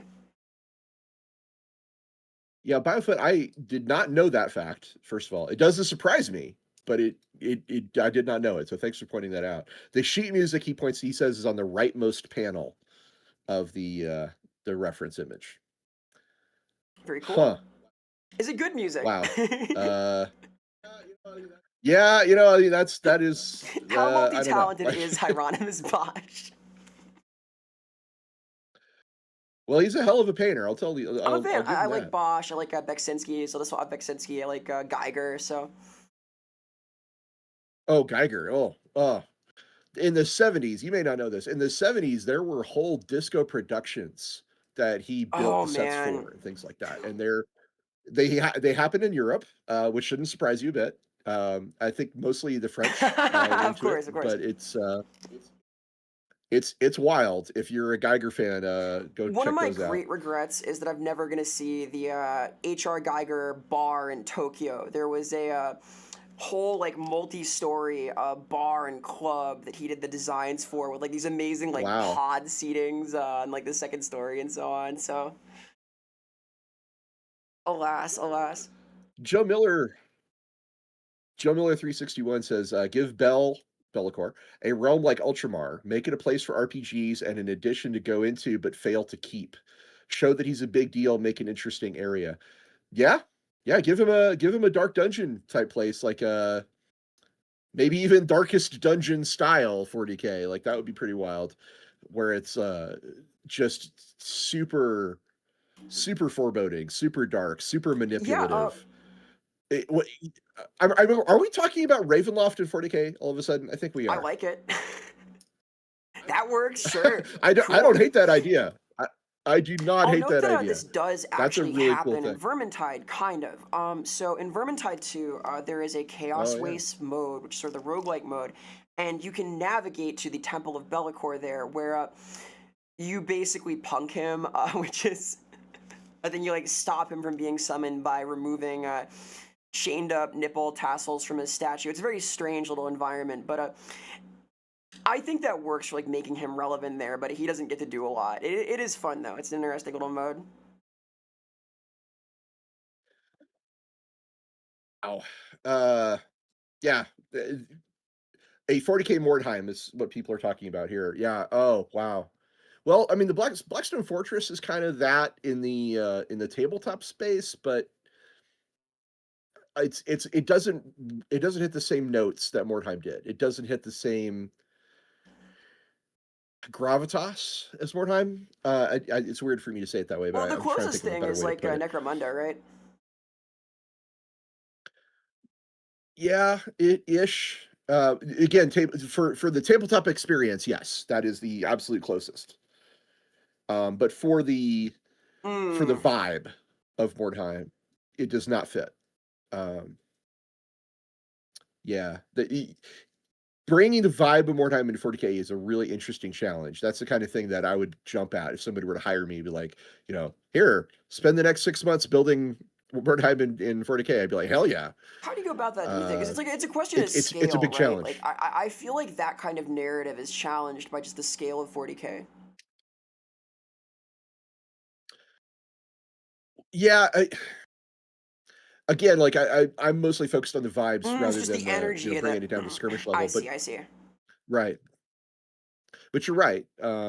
You're right. That would be also a big part of it because the part of the fun of Mordheim is that you don't have an army. You have just a few people to watch your back, and that's it.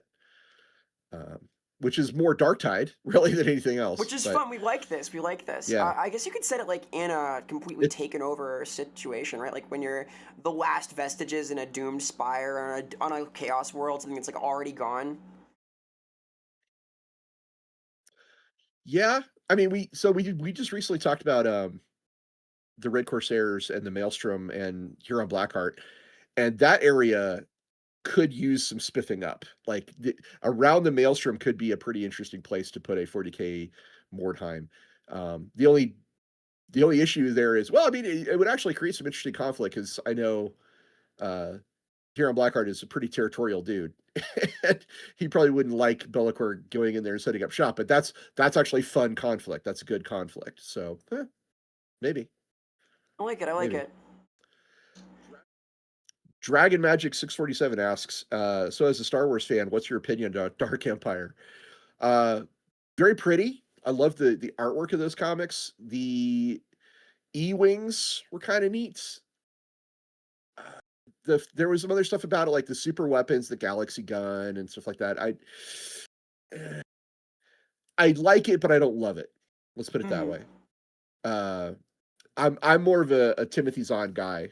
I prefer that kind of approach to Star Wars.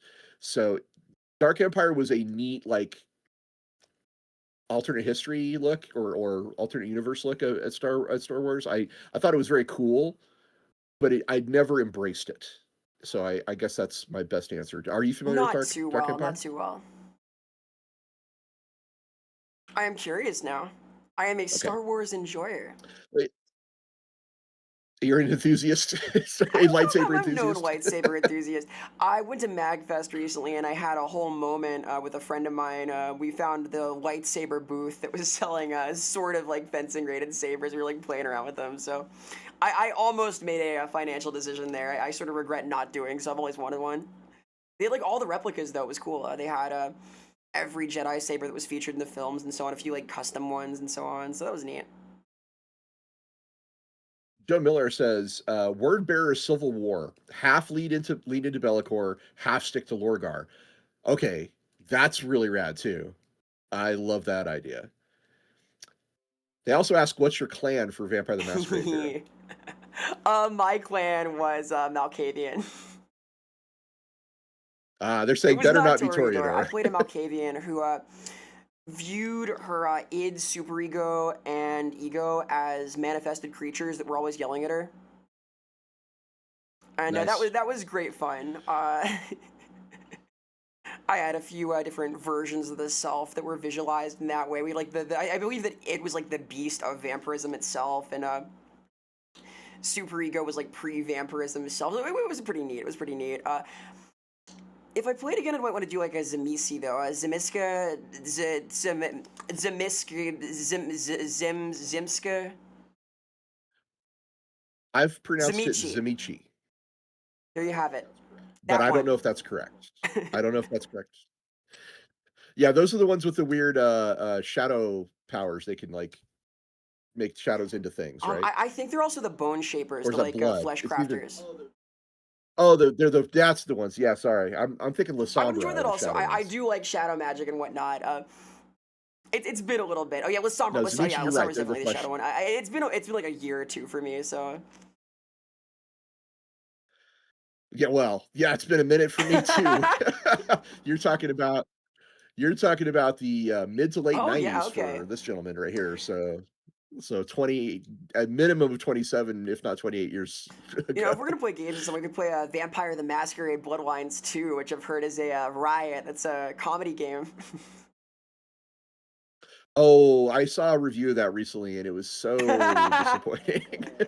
No, it's pretty rough. Apparently, it's pretty uh, rough. I I'm so glad I didn't work on that because I would be horrified to just Well, turn it's something like like that in. it became a Oh my gosh. zombie of itself at some point. It's a real shame. All anybody wanted was like a really well done story and like slightly more functional melee combat, and the plot was lost. Literally, they literally lost the plot. So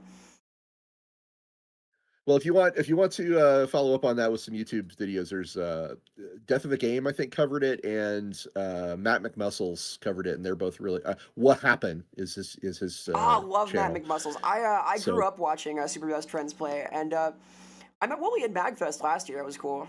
From also like one of his compatriots. we've got a super chat from Druzina Quaichin. Thank you, Druzina. Who is more sneaky? A Space Wolf scout stealing a barrel of the Great Wolf's Meod, a Raven Guard assassinating a Word Bearer tyrant, or an Inquisitor? What's your answer, Vera? What kind of sneaky are we talking? Is the question. I think the Inquisitor is the most socially sneaky, the most structurally Oh, no, sneaky. yeah, absolutely. Yes, absolutely. No question about that. If you're blending into a culture or a civilization, it's the I think Inquisitor. the Raven Guard is the most silent, and I think that the Space Wolf Scout does the best Looney Tunes on tippy toes, sneaking around, like the best like aesthetic sneak. So we have This, three different kinds here. do you remember the Scooby Yeah, sneak where they exactly, do the walk exactly. like The an Hanna Egyptian thing Barbera, and they like just that's the it, like Hanna with the Barbera barrel on Scooby his sneak? back, Yeah. like whoa. All his boys are like cheering him on silently in the background. Oh, that's funny. I love it. Uh, Elements Exposure says, now for your thoughts on Shadows of the Empire. Oh my god. So Shadows of the Empire introduced Dash Rendar, which is a really cool dude with a really cool ship. Uh, I also really like the Black Sun and Prince Zizor as a new antagonist in the Star Wars setting. In my current, I'm actually running a D6 Star Wars game every other weekend, and my players are up against Black Sun, so they're seeing a lot of Feline, they're seeing a lot of Vigos, they're seeing a lot of thugs, and one of their guys actually knows Oh Dash yeah. Rendar. So Shadows of the Empire, I thought was a very very good thing to add on to Star Wars. I will not speak about the experience of playing the video game or any of the toys. or owning any of the toys or merchandise related to Dark Empire, but just strictly speaking, the characters and the setting elements, big fan. Yeah, I think there are a few cases like that where what's added to the setting is something that, like, is more long lasting the IP, the property itself, right? It's that sort of thing where it's built on itself so many times. Well, Star Wars is a really so prior to the Disney acquisition, Star Wars was a very strange and wonderful Oh my place. gosh. It was full of horrors. It was full of horrors and it was full of treasures. I worked on it for Star Wars: Edge of the Empire prior to the Disney acquisition, and I had to trawl through, Wikipedia and the Holocron to find all this information. And oh my God, there's so much just crazy, weird. The expanded universe for Star Wars got out of control. Let's put it that way. There was Skippy the Jedi droid was an actual thing. There was a Hutt Jedi who died in single combat with Princess Leia. There was 5 different types of anthropomorphic rabbit aliens. It gets weird. It Yeah, gets as a really kid, I weird. had a few of these like little lore Bibles of like all the alien species in Star Wars, all of the droids in Star Wars, all the vehicles in Star Wars. A few of them like over there even back in my library. Um, and there was some odd stuff in there. We had like a Starro-esque giant alien, right? This big like starfish creature. There were the cyborg like brains in jars. I think it was like on Tatooine, possibly some like secret temple. There were a lot of oddities and interesting little creatures. So Oh, the brains and jars, yes, those are the those are the monks. monks. Those are the monks who originally they lived they the so where Jabba's palace is used to Yes, be a yes, yes, monastery. yes. It gets weird. It gets so weird. Really, Uh really interesting though. listen, I I'm going to like stop that talking kind about of stuff. Star I'm a fan of this. I'm a fan of this. For a certain value of interesting, yes, I I think it's agree. great. Sometimes I'm it's a just fan of like all the efforts to like take apart like all the what all the buttons on Darth Vader's little chest plate do. I think that's oh hilarious. Like yeah. here's each function on this thing made out of the plastic container for forks and knives, right? Well, I mean, there was some advantages to at some point we should talk about like the different fandoms because for a while Star Wars did a really good thing with their fandom where they were openly embracing all fan projects, Oh especially yeah. fan videos and things that people were making, where a lot of other IPs were like, "No, we will sue you," including Games Well, Workshop. we felt like around the So holidays, maybe like a Star Wars holiday special. oh no. God, why? Vera, why do you want to hurt me? I Ross don't know. loves the Yuzhan Vong, by the way. Uh, oh no, I don't. No, I definitely don't. Oh, sweet Stephen Jesus, no. Lucas We were asks 40K more time. Black yeah. Fortress, but Hive City, an Archaeotech city beyond space-time. Human cities that predate human civilization. Kill Team Dungeon Crawl. Oh, yeah. All right. This I'm is in, bro. cool. That's awesome. Write it up. A hive city, an archaeotech city beyond space-time.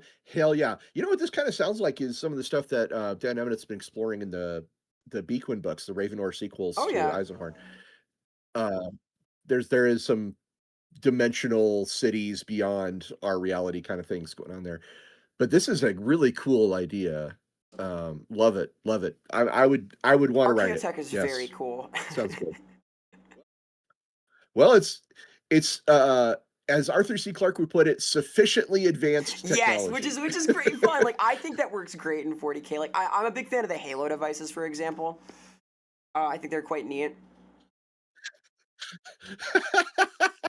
Hawk says I'm considering uninviting you. No, I'm not. I'm not going to uninvite you.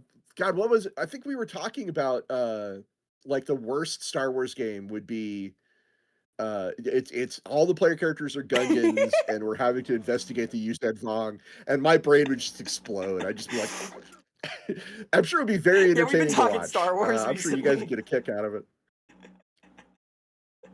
Oh, Yuzhan Vong. God. Uh, it's wild. There's actually like 40K is one of those fandoms where I don't have anything that angers me quite to that level. Like I would be pretty easygoing. You take me through almost anything in 40K, I'll be like, okay, cool, all right, that's fine. But some stuff in Star Wars, and I just go, no. Like I get that anger. Yes, yes, let the It's hate flow interesting. through you. Right? Strike me down with it. Uh, yeah, Dragon Mage points out Gungan's got a really bad rap because of Jar Jar. You're right. But yeah. We so love you, Ross. Thank you, Joe Miller. Uh, uh, the pain. Anyway, Black Fortress would be an interesting way to do a Mordheim thing and put it as a city beyond space Mm. time. Where would that be in the webway? Yeah, it'd be cool to have a Would that fragment of the be webway somewhere like else? that because it's sort of where that would fit into the setting, and like you could have that way Deldar raids and things as part of the encounter table. You could have like all sorts of crazy sealed things. I will say that Well, a webway. Go ahead. I think that we have sort of a webway analog in fantasy. I'd love to like do more with the Athel Kalen, more with the Shadow or the World Roots sort of. I think that's there's like tons of potential there for crazy encounters and the Dreaming Wood, then in the non-Eltherin. Yeah, the world Well, like roots. That is a cool thing. it's sort of it's the realm where like only Slaneshi demons and war dancers go on purpose. It's not quite the world roots, but it's more like a reflection of Athel Loren and the world roots, I would say. And we've been using it a little bit in fourth edition. We've been having access to the Athel Kalen outside of Athel Loren proper, past the old ones. Not quite, possibly related though. There are a few sorts of backdoor structures because the paths to the old ones are more organized, right? The webway is a little more fractious, and I would say that the structure of the Athel Kalen is closer to that in the impossible to navigate scope of it. The paths of the old ones, I feel like, are quite reliable if you understand them. If you're a frog, you can just walk those, right? Well, so in Total War Warhammer, Elithanar can travel through the Shadow Mm. Realm. Is No, no, that different? he Is is that the favored by same thing? What Loic, is so that? I think that like Yeah. he's favored by Loic for his like dark deeds, his perfidious nature, his efforts to undo from within enemy territory. But the War Dancer is also her favorite, and they have a whole priesthood, pseudo priesthood that is quite good at this navigation also. So And that realm is the called what? Athel Kalen, the Dreaming Wood, it is a sort of dark reflection of Athel Loren, but I would also say the world roots themselves. So it has like the same kind of transitive properties. It can move things around. Very cool space. Huh. All right. Well, I'm gonna have to look into that because Elithanar is my favorite high elf dude. And I love the fact he can travel through shadows. So I'm really I think that's an interested to find excellent out high more elf about dude. that. I like Elithanar a lot. We read through that religiously for the Kothic books, just like looking for inspiration things. He's very cool. He's very cool. Well, he's also got a great voice. Dylan Yes, yes, Sprouse did yes. his voice, and it's pretty rad. Hawk Oddly asks, other than Eldar, what is your favorite 40K Xenos? For me, I like the orcs. Kroot. Nice, nice, I love the nice. Kroot. Kroot are really cool. We actually did a whole episode on Kroot for Lorebeards 40K. You can go check it out if you want to learn more. Um, Second favorite, Vera? Other than, I mean, orcs are Second really cool. I favorite. do like them. Hmm. So there are a couple of like questionably sentient Xenos I think are quite interesting. There's this one that's like a sentient bio slime armor. This was an item in one of the Dark Heresy Radical Handbook expansions, and I can't recall the exact name off the top of my head, but it is literally like an ooze that like clings to things and tries to kill them when they fall asleep. That can be worn as armor. I think that's pretty neat. I think that the Gyrinks are fun. The Who does that? psychic cats. Oh, Gyrinxes are cool. Yeah. Yeah, Gyrinxes are very They're cool. neat. They've They're been around neat. for a long time, too. Have you heard of the Slouth? I believe I have. Are they? They're Dark Heresy. They're big in Dark Heresy. Are they the like hooded creatures? The ones that yes, I am familiar with these. They're quite neat. They're quite neat. There was a theory for all they were like meant to be the The Skaven worm that analog, right? walks. There was a fan Say theory they what? were meant to be the Skaven analog. That doesn't quite map, but I don't agree with this. But No. No, they have a lot more in common with 50s, m drive-in movie yes, yes. aliens than they do with, Skaven, 'cause they fly around in giant black discs, which are UFOs. They have death ray guns that will, disintegrate you. They are literally made out of worms and can wear human Yeah, suits they're to pretty blend cool. in. It's they're terrifying and yet, like, a really great example of 50s sci-fi brought into 40K, which I really dig. Because they had these like hooded, unsettling forms, and they had strange technologies and whatnot. Very cool. Very cool. Yeah, I would say the Sloth are my second favorite after the Creep, but they're really, Strong. really good. Ricardo Andres says Elithanar is favored by Loic, Liliath, Bo, and probably Drakira. Yes, Huh. Luthanar has a lot of favors. He is a beloved creature, and deservedly so. He's Aw. got my heart. I like Elithanar. We like Luthanar here. Uh, he's my favorite Lord Nice, to yeah. play in Total Warhammer. Although I do, Dwayne Gorok Johnson is my second. I really like Gorok. I've played around some Empire stuff. I like Elspeth von Draken. She's a really good legendary lord for that game. I don't know if you've ever tried her out. I have mostly played as Nacer and Arahan and Nakari so far. Oh, Yeah, the I like Sisters of them. Twilight. They're cool. They are one of the most fun ways to play Wood Elves, that's for Yes. sure. I do want to try some of the other legendary wars. I want to do a tree army at some point.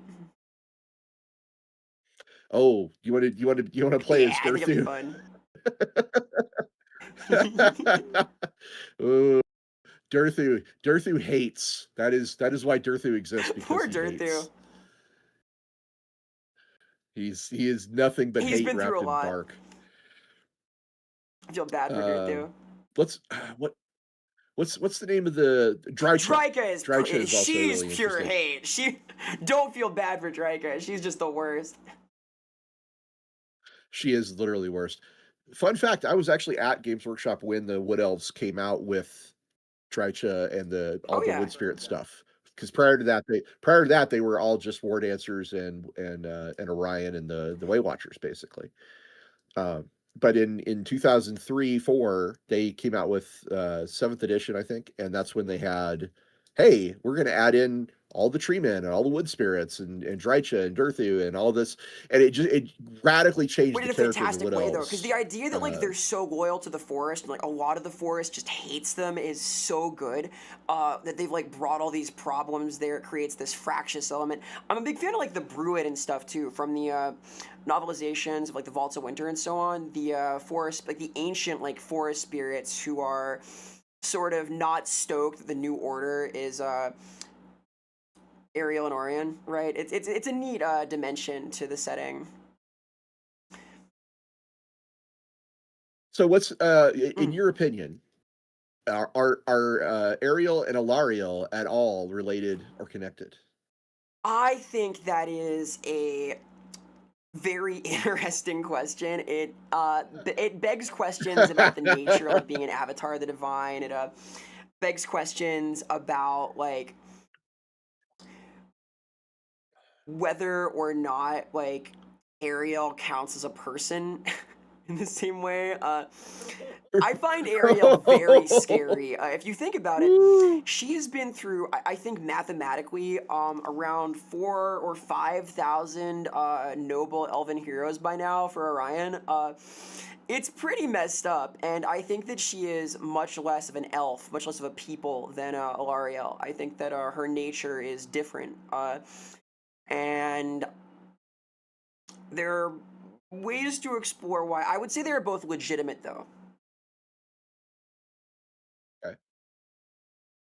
Interesting. I like that approach, and I also like the idea of Ariel being less of a person and more of a Yes. force or more of an expression of an Yeah, ideal. I think that the way that elven divinity is expressed is really interesting in general. I find it quite compelling, the idea that the elves worship through action and so on, and that as a result, the avatar of a god, a anointed character even, is someone whose actions are almost guided by divine hand. And in Ariel's case, it is like her entire mentality, like her entire being is possessed. There is no more like original elf in there at this point, I don't think, or at least very little. Ricardo Andre points out they are cousins by law. Alariel is Malekith's half niece, Mm. and Ariel is Malekith's sister in law. So interesting, interesting. They are Well, of course, technically Malekith, related. the one true Phoenix King, is the one who ties this all together, all of these divinities. I went to high school with a girl who was my stepmom's stepfather's son's wife's sister's kid. Huh. And we figuring that out, we figured that out because we wanted to date, and we were just like, are we okay? Ah, yes, your you father's brother's cousin's aunt's former roommate. Former roommate. Yeah, What does that exactly. make us? Yeah, Absolutely nothing. absolutely nothing. Yeah, Oh yeah, precisely. Yeah, Spaceballs 2, the quest for more money is happening, right? I'm so excited. Yeah, me too, I'm me too. thrilled. I'm stoked. Like I the, can't the wait. Police Squad reboot was amazing, so I've got high hopes for this. So, Yeah, the Naked Gun. Yeah, yeah, that was really good. The Liam Neeson as doing the Naked Gun was well, it actually was such a really good good. idea. Like, cause it's the same concept, right? Bring in a dramatic actor, have him take it straight, and like his name sounds like Leslie Nielsen anyway. Leslie Nielsen, Liam Neeson, also cousins by law, by some kind of linguistic law. Fun fact: one of his earliest films that he did with Robbie Coltrane, who you would Oh yeah, recognize oh as yeah. Hagrid from the Harry Potter movies. One of his early movies was with Robbie Coltrane, and it was the cult sci fantasy classic Krull. Oh yeah. I do like Yeah. B movies. Now I'm an Krull, enjoyer of these. I'm going to warn you, Krull is incredibly awesome until the last 5 minutes, and the last 5 minutes Oh, ruins the movie. perfect. So but yeah, Neeson and Coltrane are both great in it, so Yeah, go check that absolutely. out. Saya00 says, I still believe that Malarian slash Malekith is actually an avatar of Assyrian. Ooh. But to become a true Phoenix, he needed to die and be reborn, just like his father when Anarian went into the flame. That's pretty I good think I theory. agree. I think I That agree with his interpretation. checks out. He That checks lacked out. Avatar of he Assyrian. lacked like some element of moral fiber that was his undoing. He could have been the greatest. Well, I mean, doesn't he kind of, well, Malekith is one of those characters that there's so much lore about in so many books. I would want Andy here to like give definitive answers on like Yeah, what is yeah, up yeah. with There's a lot Malekith and there. whether or not he could, based on what I know, which granted I'm more of a 40K guy than I am a fantasy guy, but I have a lot of fantasy background anyway. Is I based on what I know is that I think this seems legit. So I think it's a really cool idea. Let's just put it that way. I would love to see. So avatars Yeah. of the gods, right? We know that Ariel is sorry, avatars of the gods for elves Mhm. in Warhammer Fantasy, to be really, really clear. Orion is essentially an avatar of Yes. Kurnus. And Ariel is she an Isha, avatar of yeah. someone? We And know the like Lady of Kurnus the is Lake. interesting because he's an Okay. avatar of like not only Kurnus the deity, but also the like gestalt mass of every noble elven prince to become Orion previously. So there's this like mess of confusing voices that's mostly drowned out by the god, but there's an interesting seasonal renewal element, right? Because it's every year, every year, every year. There's a new dead man. The Yep. Wild Hunt. Gotta have it. Who else are in Warhammer Fantasy? Who else are Well, the direct Phoenix King, avatars of right? elven gods? Anurian? Yeah, like the Phoenix King is a vessel, right? Oh no, sorry, Yeah, it's Finnebar Finnebar. now. It's Like every Finnebar, right? Phoenix Finnebar the King Seafarer. is, they are the divine Ashurian vehicle in some way. Like they speak with this commanding presence, and the other elves they recognize the spark of divinity in them. And then um, this gets complicated, of course, in Age of Sigmar. I'm sure. And you could argue that the Sword of Cain is a physical manifestation of Cain, even though it's not an Yeah, well, like the avatar. wielder of the sword of Cain becomes the avatar of Cain. I think is part of the idea. They just become this charnel house of murderous intent. I think that you've got like anointed characters that like who channel fragments of the divinity, but like don't have that same conscious intent. They aren't like possessed in the same. They aren't taken. Um, Shadow dancers like channel Loak, sword masters channel Hoeth, and so on. So there's degrees to this in some way. Like at their best, they have like a fragment of that god's glory, like moving through them, right? Like the perfect stroke from a sword master of Hoeth is one that has divinity within it, right? Yeah, so I mean, Ariel is the avatar of Isha.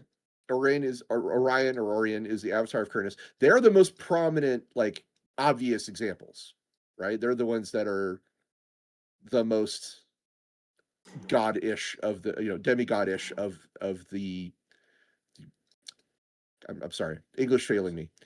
They are Yeah, essentially but like you have like demigods, Daith, right? Like, you have and the blind smith who is like we have more likely avatars, just divine figures who are a little more subtle about it, perhaps. yeah, Lady of the Lake is Ladriel. Yes, That's what yes, yes, Sayas was yes. pointing out. I, Wow. Yeah, there's a lot. This is getting well, deep. it's interesting, we're, right? Like we're this is getting a deep into the I would say that a yeah. Teleris, hearing Cain doesn't necessarily make you an avatar, though, because like the gods do speak to the elves. A lot of elves who truly channel the expression of divinity, who behave in a way that invokes the path of that god on malice, have direct communication with the divine. They have the voice of the divine spirit in their ear. This is true for a lot of named characters in the setting. A lot of divine blessed creatures, elves who have the authority of the gods in their actions. I think that because of the sort of tonal range, the sort of Greek legend that the elves like often evoke, it is appropriate for them to have these brushes with the divine to a more direct extent than is possible with humans, whose gods remain quite distant and aloof. The elven gods are quite deliberately bigger elves in the sky who act in ways that are very much like their children. Okay, I'm just gonna back up a step. Did you say the human gods were distant and aloof? I mean, we're talking about Sigmar, the guy that made Sigmar the is like the empire, exception, though. Like, being how do you? distant and aloof. Sigmar is like a specific exception, I would say, who is like also more and more. He's like one of the more free with his miracles. Like, I think that like the Garden of Moor. Moor is like the most aloof deity, right? Like there's like no communication there. It's like ominous portents and ravens and so on. Like you get the dreams of Moor, like the prophecies, but there's a far more abstract kind of connection than like the literal do this, do that, or the literal familial connection the dwarves have with their gods, the ancestor gods, right? It is the furthest removed from like the three races that are like most emblematic of order in fantasy. See, that's interesting because I would have actually I would have named the Dawi gods as being the most Well, distant and they're the aloof, least but directly like they don't speak to them at all, but they feel the closest because like oh, it's literally my great uncle, right? So different conception, different conception. I think the all I right. think So the dwarves are the go ahead. dwarven gods are the least direct in their communication because they just don't. I don't think, but the human gods are very vague, and the elven gods are very direct. They speak to them openly in some cases, like through dreams and so on. Well, some of the things we don't know about the dwarfs, like the lore says there are priestesses Yeah, of Elia, but we've never really seen any or talked to any. stuff like that. So it's possible that the dwarven gods are more active. That's We fair. just That's don't know. fair. My impression, at least, is that the dwarfen ancestor gods are they communicate through like codex, through like legalism almost. That seems very dwarven to me. That they have robust holy books with a lot of key questions answered, and like that's the director. But that like more thematically makes sense. I'm not like doing textual reading for this. We have like some dwarfen god material from 4E, but that's more recent. So Von Ure says the rest of the human gods embody natural processes where Sigmar does not. yeah, there's interesting overlap too. We've talked some about this before. The connection between the elven deities, who are quite similar to some of the human deities, like Mathlan Manon, right? Kurnus, Isha, Tal, and Raya, right?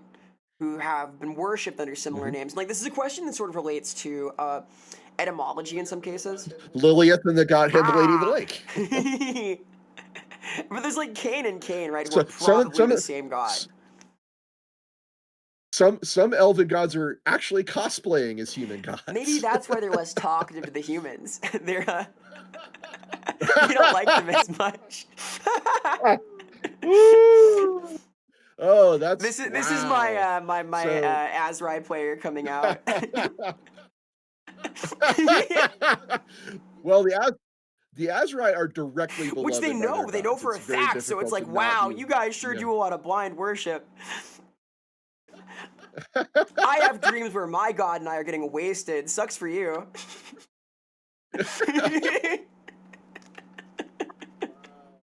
Wow. The halflings don't have any gods. As far as They I'm have aware, like and they they have some might. divinity. But I think it's the least explored though, because halflings are sort of like over there. Um, they're like off in the mood. They're leading happy lives. They do have divinity though. They have a few gods. They are the least fleshed out though by okay. I think a wide margin.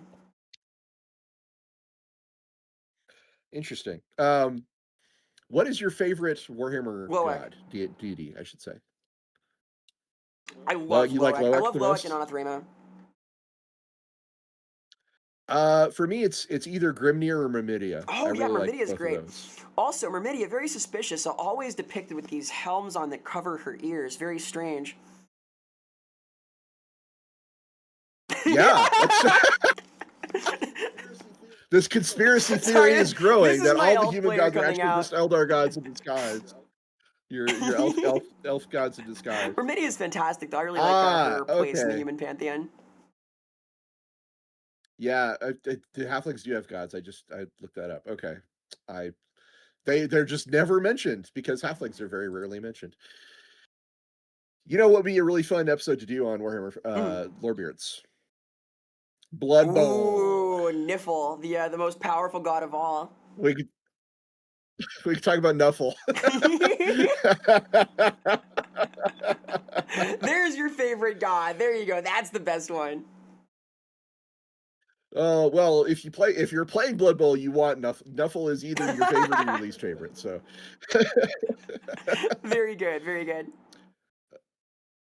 Sayas points out that both Hoeth and Verena both represent wisdom and justice, and they both have a sword symbol. Yes, there are a lot of overlapping places in the human and elven pantheons, and I think this is deliberate. I think it's meant to invoke really cool questions at the table about, like, are they the same deity? Are the names for these human gods inspired by fragments of Elthurin from ruins and things left in the Elfin Arv in the Old World? There are a lot of cool questions that are brought up by this. I think it's a nice place of muddy lore. It's a nice opportunity to hash things out at the table, to debate and argue in character. There are all sorts of possible reasons for this, right? Like, one is that Enochian, the like language of the gods, the like primal tongue, has certain expressions that are like close to the truth of certain concepts, and like that as a result is mispronounced in two different ways. Let's say God of the Sea, like that could work. It could be that the same deity, it could be that's like inspired like through word roots. There's lots of cool angles there. Ricardo Andre posted this twice, so I'm going to read it before the super Yes, chat yes. really quick. Ricardo Andre saying, I saw the forging of the Widowmakers, 100 Swords of Cain, and I watched the betrayal. The betrayal is one was stolen and hidden far away. This is from the Liber Chaotica, Echoes of the Birth. And he's asking, when will we see the Swords of Cain in 40K? Well, the Crone Swords that Ivrain is searching for with the Inari is the closest comparison. If the again, like the connections between Warhammer Fantasy and Warhammer 40K are pretty tenuous. They used to be stronger, and I would say like the closest comparison you would have would be the Crone Swords. There are obviously the Avatar of Cain has his own sword. I mean, that's technically a sword of Cain, but right, har har. But yeah, the Crone Swords are similar but not the same. So I would say maybe that would be your best place to look for that. Then we have a super chat from Necro Player 97, and this is for both of us. As authors of roleplay games of Warhammer and 40K respectively, from someone playing a Skaven in his current campaign, how would y'all write up hooks or tips for evil player characters in campaigns? Ooh, so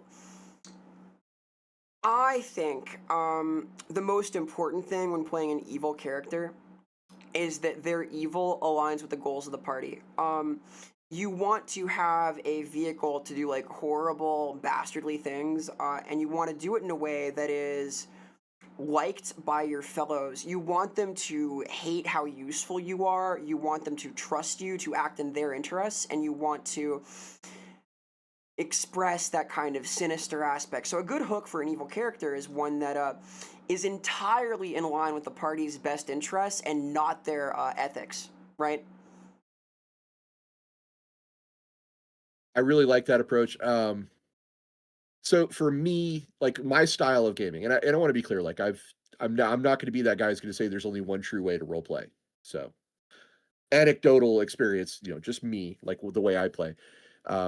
I play characters that are morally ambiguous or have morally questionable um, goals in exactly the way that Vera's talking about. I do it without harming the fellow player characters because the people around the table, your buddies, you want them to be a part of your story. You want them to be fans of your story. You want them to be engaging with your story. What you don't want to be doing is Yep. screwing things up for them. At least in my experience, there are some tables where they prefer a more adversarial That's like a whole style style. of game, though, right? Like it's like you need that as the conceit of the whole campaign for it to work. I find that having e- even evil people believe they're the heroes of their own story, right? It needs to be you need to have a goal that makes sense for what you want to do. Like I played a lawful evil guy who hated his hometown, just hated it, just thought it was the worst. And his whole goal was to someday come back, raise the town to the ground, salt the earth so that nothing more would ever grow again, and turn it into an example of how not to live, which is, an evil goal. You thought it was Uh, justified, though.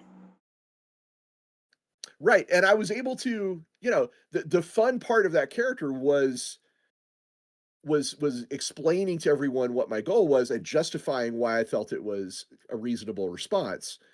And, trying to talk people into joining me on this quest.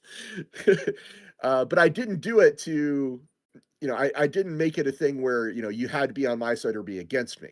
That's where that's a trap you fall into for evil players, is that they tend to become very uncompromising, which is bad, at least in my experience, for the type of games that I like I to would play. agree. So those are the. I think Vera nailed it. I was just kind of supporting No, but you're her you're, you're answer, I speaking to think. the truth of this. Like, it's a great example. The point where your character dumps blue horrors in the party after crashing a necromantic ritual, they are no longer a player character. They are an adversary, which is actually what happened in the scenario Fokino is describing at our table. That is, the whole plan was for this character to exit the party after the heel turn, which also works. You can play a character that's destined to become a villain and like set them up over a few sessions, but then bring in your like character that's going to be part of the party proper. And because like at that point you are done. There is no way the party can trust the character, and that should lean into the narrative, which can be great. But you have to plan around this. For a Skaven, for a Skaven in the party, they should be like, if it's not a party of Skaven, they should be paid very well. If it's a Skaven game, it's a Skaven game, and you're all going to murder each other in 10 sessions anyway. So that's its own kind of thing. If can I can I tell a quick Please, role yes, playing story, like my absolutely. character story? Okay. So I played a Skaven in a fantasy game, um, and the the conceit of the game as we started building our characters is we realized my friend Steven had built a knight, like an actual like nobleman. And we were realizing that the things that we wanted to play slotted very nicely into like a knight's retinue. So we as the group, like the game master wasn't involved, it was just the players. We were like, okay, so we're clearly the retinue for Nice. Steven's knight. Right. That's what we're gonna do. That's who we are. That was the identity we decided to go with. So my Skaven, I said, okay, my my thought was I wanted to play Skaven assassin. I wanted to play Nice. someone who was just a little murder bot, you know. And I was like, okay, yeah, but that's not as interesting as it could be. And I started talking to some of the other players, and we decided that my character, his role in the party was actually the knight. I was the knight's personal chef. I was his cook, which explains why I had all these really sharp knives and like knew how to cut meat extremely well. Um, and it was super fun in that campaign to hide all of my villainous activity as an assassin from the knight, where I would make sure that like, oh, is he asleep? Great, then I'll go out and kill this guy, or I'll go out and get the information we need by slitting some throats. And then the next day I'd show up and be like, okay, well, I'm back, let's go. We'd go off on our mission. And the best part of that game was eventually I did get caught, slaughtering dudes by the night, and we had to have it out as a at the table confrontation, which was actually very, very satisfying.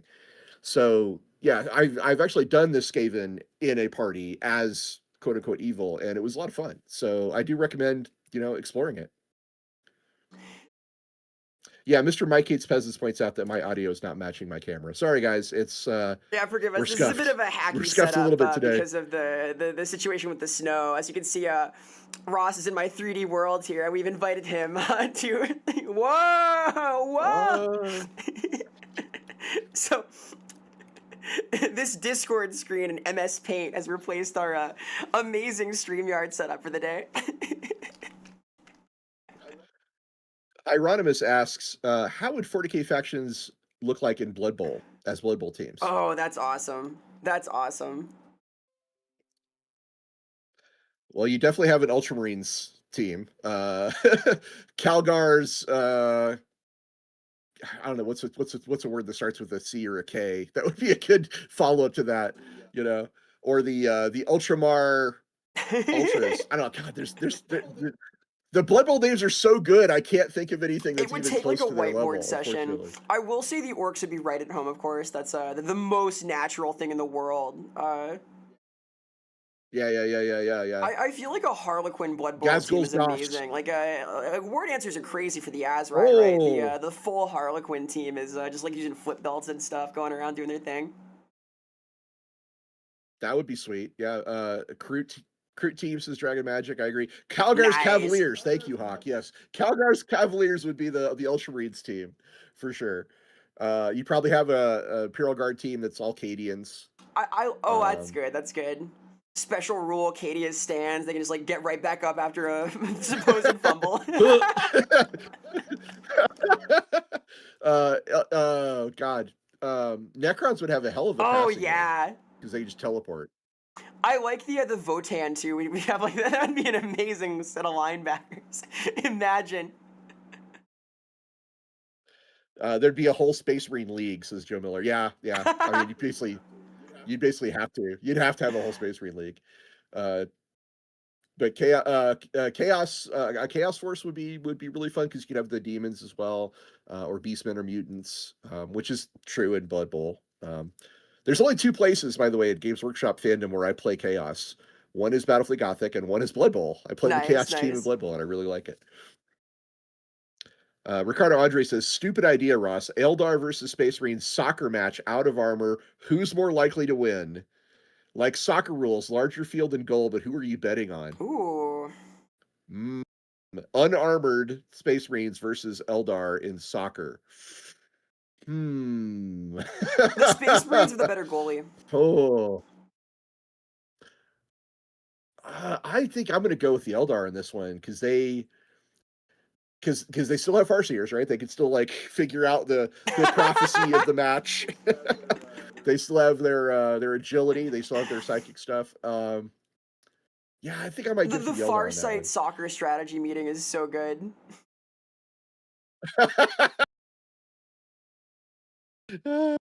Oh wow, that'd be wild. That would be absolutely crazy. We need there is a company called Mm. Mantic out there, run by Ronnie Renton, who used to be a Games Workshop regional manager. And Mantic is essentially like, what if X game by Games Workshop, but different? I see, I see. And Deadball is Mantic's Blood Bowl game, but sci-fi instead of fantasy. So if you want to play like a 40k style Blood Bowl, go check out Deadball. No psychic powers on the field. The trainer can do it, but Mephiston and Eldred can't pick up the ball with psychic powers to teleport it to the goal. Ricardo Andre's setting up the rules. Hell yeah, I'm here for this. This sounds cool. Yeah, Benjamin Frazier says 100% Eldar. Space Marines win in rugby or American football. Yeah, and yeah, if it's a game of agility, which soccer generally is, rather than brawn, then it would It be wouldn't be a Eldar. blowout, but yeah, I think Eldar win like 8 of the 10 games. Well, they probably win 8 of 10 against almost Yeah, kind of. anybody. They're better than 8 out of 10 about against a lot of factions. The Eldar versus the poor Cadians, I think, in soccer is that's rough. That's rough. Yeah, that's extremely tough. Yeah, that's a hard one. I would see the orc faction as being like just like they're in Blood Bowl, the cheaters. They're the ones that Oh cheat the yeah. most. Well, goblins in Blood Bowl actually are the cheaters. Well, orcs playing So soccer, they're there's just that. But yeah. carrying the ball around like, oh. Uh, anyway, um, yeah, today's been interesting. These are some good questions. I've been enjoying the No, this thought is cool. experiments that these I've people are enjoyed this a bringing. lot also. Thank you for joining me, by the way, at such a short notice. This was a little hectic. You're welcome, Vera. I'm happy Thank you, to thank support you. you, especially because we're gonna be talking about a lot of role play game Yeah, stuff like coming up soon, and I'm excited for it. we're gonna be spinning up. I believe starting next week now. With the RPG corner, the Lorebeards stuff here, talking about like individual games, and also yammering in a fashion much like this about various topics. So amazing! I have a few things I'd love to talk It'll be about. like this, but a little less Discord window plus MS Paint. It'll be a slightly cleaner UI. Mr. Mike Hates Peasant says, "I propose we do more scuff streams on purpose." I, as this has been fun. This has absolutely been fun. I did not enjoy the scramble leading up to it. Well, I was sitting there It's sweating the like, part oh that I my didn't god, enjoy. how do I do this? How do I do this? Would love a Lorebeards official Micah campaign. says, "I Well, was." I'll tell you right now, we have been discussing doing a bunch of one-shots as part of the RPG Corner, which will bring in other Lorebeards, perhaps some developers of games, some cool individuals from the broader RPG sphere of thing-making and like talking about games. So there's going to be some stuff happening. For like a long-term campaign, we haven't talked about that yet, but definitely one-shots are going to happen, showcasing a lot of cool systems. Absolutely. I'm looking forward to all of this. There is a quote from a comment from Saya00 I need to read because he's popped it up a couple times. Ross, Dragon Emperor or the Human Emperor, best parents? I'm gonna say Dragon Emperor because the Human Emperor is a terrible parent. What's your I answer, Vera? mean, as bad as the Dragon Emperor is, it turns out that you can be worse somehow. So Nice. Geary asks, Nice. months of shame. Badab War. The Astartes are terrifying. How frightening must Gulliman and the Primaris hordes have been to a dedicated Inquisitor? So, one of the fun reckonings we're gonna have in my tabletop 40K game at some point is my radical inquisitor trying to justify all sorts of things to a representative of Guillemans as part of a broad inquiry being done just to check up on things. So I think that is like possibly the worst case scenario for some people. It is a lot of let's call it pointed inquiry from somebody who really has authority, because inquisitorial internal review, right? Those kinds of reflective self-assessments are vulnerable to politicking in a way that Gulliman is not. So yeah. Good answer. Inquisitors can run a very wide spectrum. You can have some inquisitors who are dedicated servants who just want to do their job and do it well. You can have some inquisitors who are like, hell yeah, I'm king shit, and everybody was bound down to me. There's inquisitors who are like, burn everything and let the emperor sort it out from the ashes.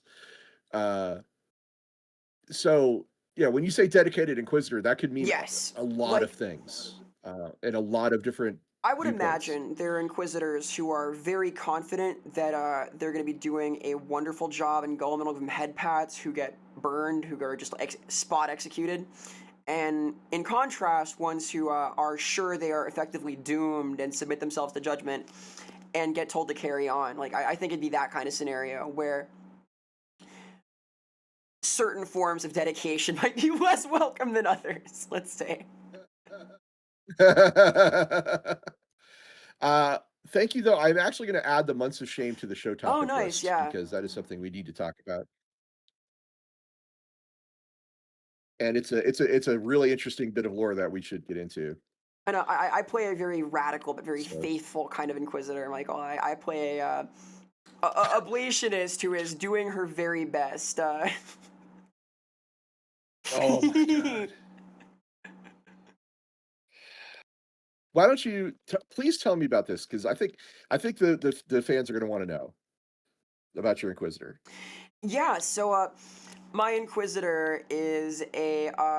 Basically, what happened when I was making my Dark Heresy character is I rolled maximum possible stats for both Fellowship, Willpower, and Influence. So I was like, okay, this is a kind of exceptional person. This is a powerful little acolyte. And I made her a psyker who was a pet project of a ablationist inquisitor who was the party's supervising inquisitor at the time, who had been possessed at one point and then managed to remove the demon through like a few months of focus during like not stimulus. Like everything on the planet was dead. They were waiting for reinforcements to arrive, and this was a feat of willpower that has happened a couple of times in the setting. There are examples of this, mostly among like the properly chaos corrupted, but she was kept as a curiosity because that's interesting. There's someone here who's not possessed still, and then very surreptitiously moved into service, and it has a lot of things to answer for. So that was a fun little arc. The Ablationists are a caste of inquisitors who believe they are damned. It is the They use chaos to fight but chaos. That's the furthermore, they don't ablationists. think that excuses them from the penalties they should face for this. They think that their soul is already forfeit, and that they're willing to do whatever it takes to. Oh no, they're Yeah, they're they're martyrs. They're because absolutely there are forms martyrs. of radical inquisitor who are confident that despite their actions, they will be spared in the end. They will be redeemed. The ablationists are the opposite. They are pretty confident they're screwed no matter what, and they're just trying to do their best for everyone else despite it. They are, forgive me, Vera, but this is just the truth. They are the most extreme and secretive radical faction in the Yep. Inquisition. They are an oath-sworn society of bitter, Yep, they sure self-hating are. fanatics who and they willingly damn themselves by wielding the weapons and sorcery of chaos against chaos itself. It is the ultimate expression of sacrifice and They're service to the very Imperium, but it rad, is very so. rad. Oh, I mean, when you said you were an ablationist, my eyebrows went into space. I was like, it what? is a it is a Oh deep cut. They are a God. tiny little splinter faction. So Oh. Well, they're Yes, yes, from they Dark are. Heresy, which is great. Which I love them. They were a creation of John French and Alan Bly, who are extremely talented 40K writers who did a lot of work on Dark Heresy. And you would know Alan Bly from all of the Black Books of the Horus Heresy series or the Forge World books about the Bad of War. He was a very, very talented writer. Yeah, she was a fun character to play. Yes. The idea was that having been possessed by a daemonette, like most negative emotions in her brain were burned out. So it's like this abstract self hatred that was channeled as, Oh, a yeah, yeah, yeah, Daemonette. dude. Oh, So like, God. I made a chart of like which emotions she's just missing, and she was very pleasant, right? And just a like self-hating nun who had devoted herself to worship of the emperor in many ways, like very orthodox in some ways, very not in others. Demonologist, specialized in hexagrammatic warding, pentagrammatic warding, and other forms of experimental warding involving all sorts of things. That was a lot of fun. It was a lot of fun. Vera, you are living the Dark Heresy experience because the the intended arc of a Dark Heresy campaign is that you begin as these, handpicked scum lifted out of the gutter to do work for the Holy Inquisition of Man. And the further along that campaign you go, the more things, the stakes get higher, the moral choices become more difficult, and the very end of a Dark Heresy campaign, the perfect end of a Dark Heresy campaign, is you and your group are sitting around planning your next move when the door gets kicked open and another Inquisitor walks in and says, "You're all under Yep, arrest yep, for yep, yep, heresy." yep. We have not gotten there yet, but that's the hope is that things like really hit the fan because I basically made the worst possible person and who is like fully devoted to the cause. Like the most Woo! important conceit of this was that it's the most suspicious person possible who is genuinely doing her best and.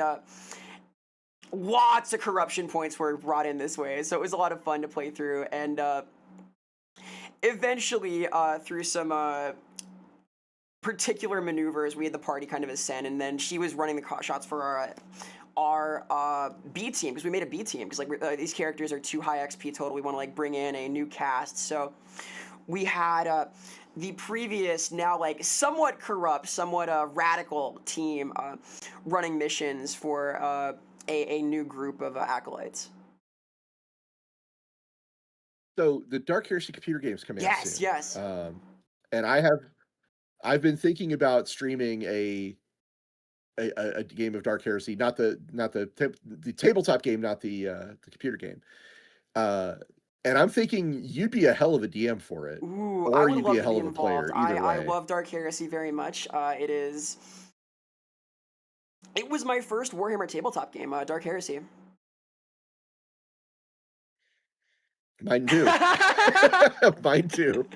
Of course, Ross has perhaps the Surprise! most cred one can have with Dark Heresy, right? It's true. I am the Dark Heresy dude, as they They're say. always saying this about Ross. Um, but yeah, we should do it. I would love to plan out a Dark Heresy tabletop game That'd be sometime, great, yeah. somehow, some way with you. That would be super fun. That I would be am super super fun. down to like talk about the game too, because I I've been would. thinking about streaming the video game. If you're streaming it also, we talk about this, but I am very passionate about this, so. It's possible that the video game is co-op, which would That'd be be simpler. amazing. It could Frankly, happen. It could happen. it could be simpler uh, to do that as opposed to a full-on tabletop campaign like Lawhammer. But if we did something like Lawhammer, it would be pretty sweet too. So We will discuss this. you I'm guys, super down. yeah, lore seekers, get busy. Let us Yeah, know let what us you know. prefer. Seriously, we are invested in these ideas. Micah says Rogue Traders co-op, so so Dark Heresy almost Ooh, certainly is. okay, Okay. okay. All right. So the option exists. All right. The Calixis sector is super fun. Obviously, I had a big hand in that, and there'd be a lot of fun places to go visit. Scintilla is a fantastic planet. We should go there Oh, you're for gonna like sure. this. My Inquisitor. The reason that she became possessed in the first place is because she was Malthian nobility. Oh, Malfi. Oh my Yeah, God, so we got to go to we Malfi. had a Hell Malthian yeah. moon that her planet owned, and her birthday party turned in like her and her twin. The whole Oh, thing turned into like a Damon ooh. mess, and the Inquisition had to come up to like glass the place and just check in, do a pre moon destruction survey. It looks like Hawk wants in if we're doing a Dark Heresy Hell yeah. campaign. He's giving us the puppy dog. And Joe Miller says monthly Heresy Beards game. Uh, I would like to. I would like to. It's just a question: can we find time, and is there bandwidth for the Lorebeards support group? You know, can we make it work? Maybe. And if we can, There are some I'm Dark down. Heresy enjoyers in the Lorebeards RPG side of things. I'll tell you that we are. Fantastic, fantastic. If you guys know of Felroth Gelt, he's an investigator. He's an inquisitor from Dark Heresy. That is essentially my Nice, self-insert. nice. And the Rogue Trader on the cover of the Rogue Trader role-playing game Oh, was my fantastic. character as well. Okay. So +1 to Hawk the Dark Heretic, says Biofoot. You know what? Hawk's earned it, buddy. He does a lot of work behind the scenes, and we're so grateful for Hawk. So yeah, if Hawk wants into a Dark Heresy game, if I'm involved, I Hell say yeah. yes. You know, bring in Hawk. Why not? My time is just about up. I should warn you about that ahead of time. So Yeah, I don't know how long your stream was planned we could for. wind down here if there are any final questions for us before we skitter off. Again, I'm very grateful that you could make it out for this. This has been a lot of fun. Rec for a new table. Ver- Your local game store could have some things going on. Very possible.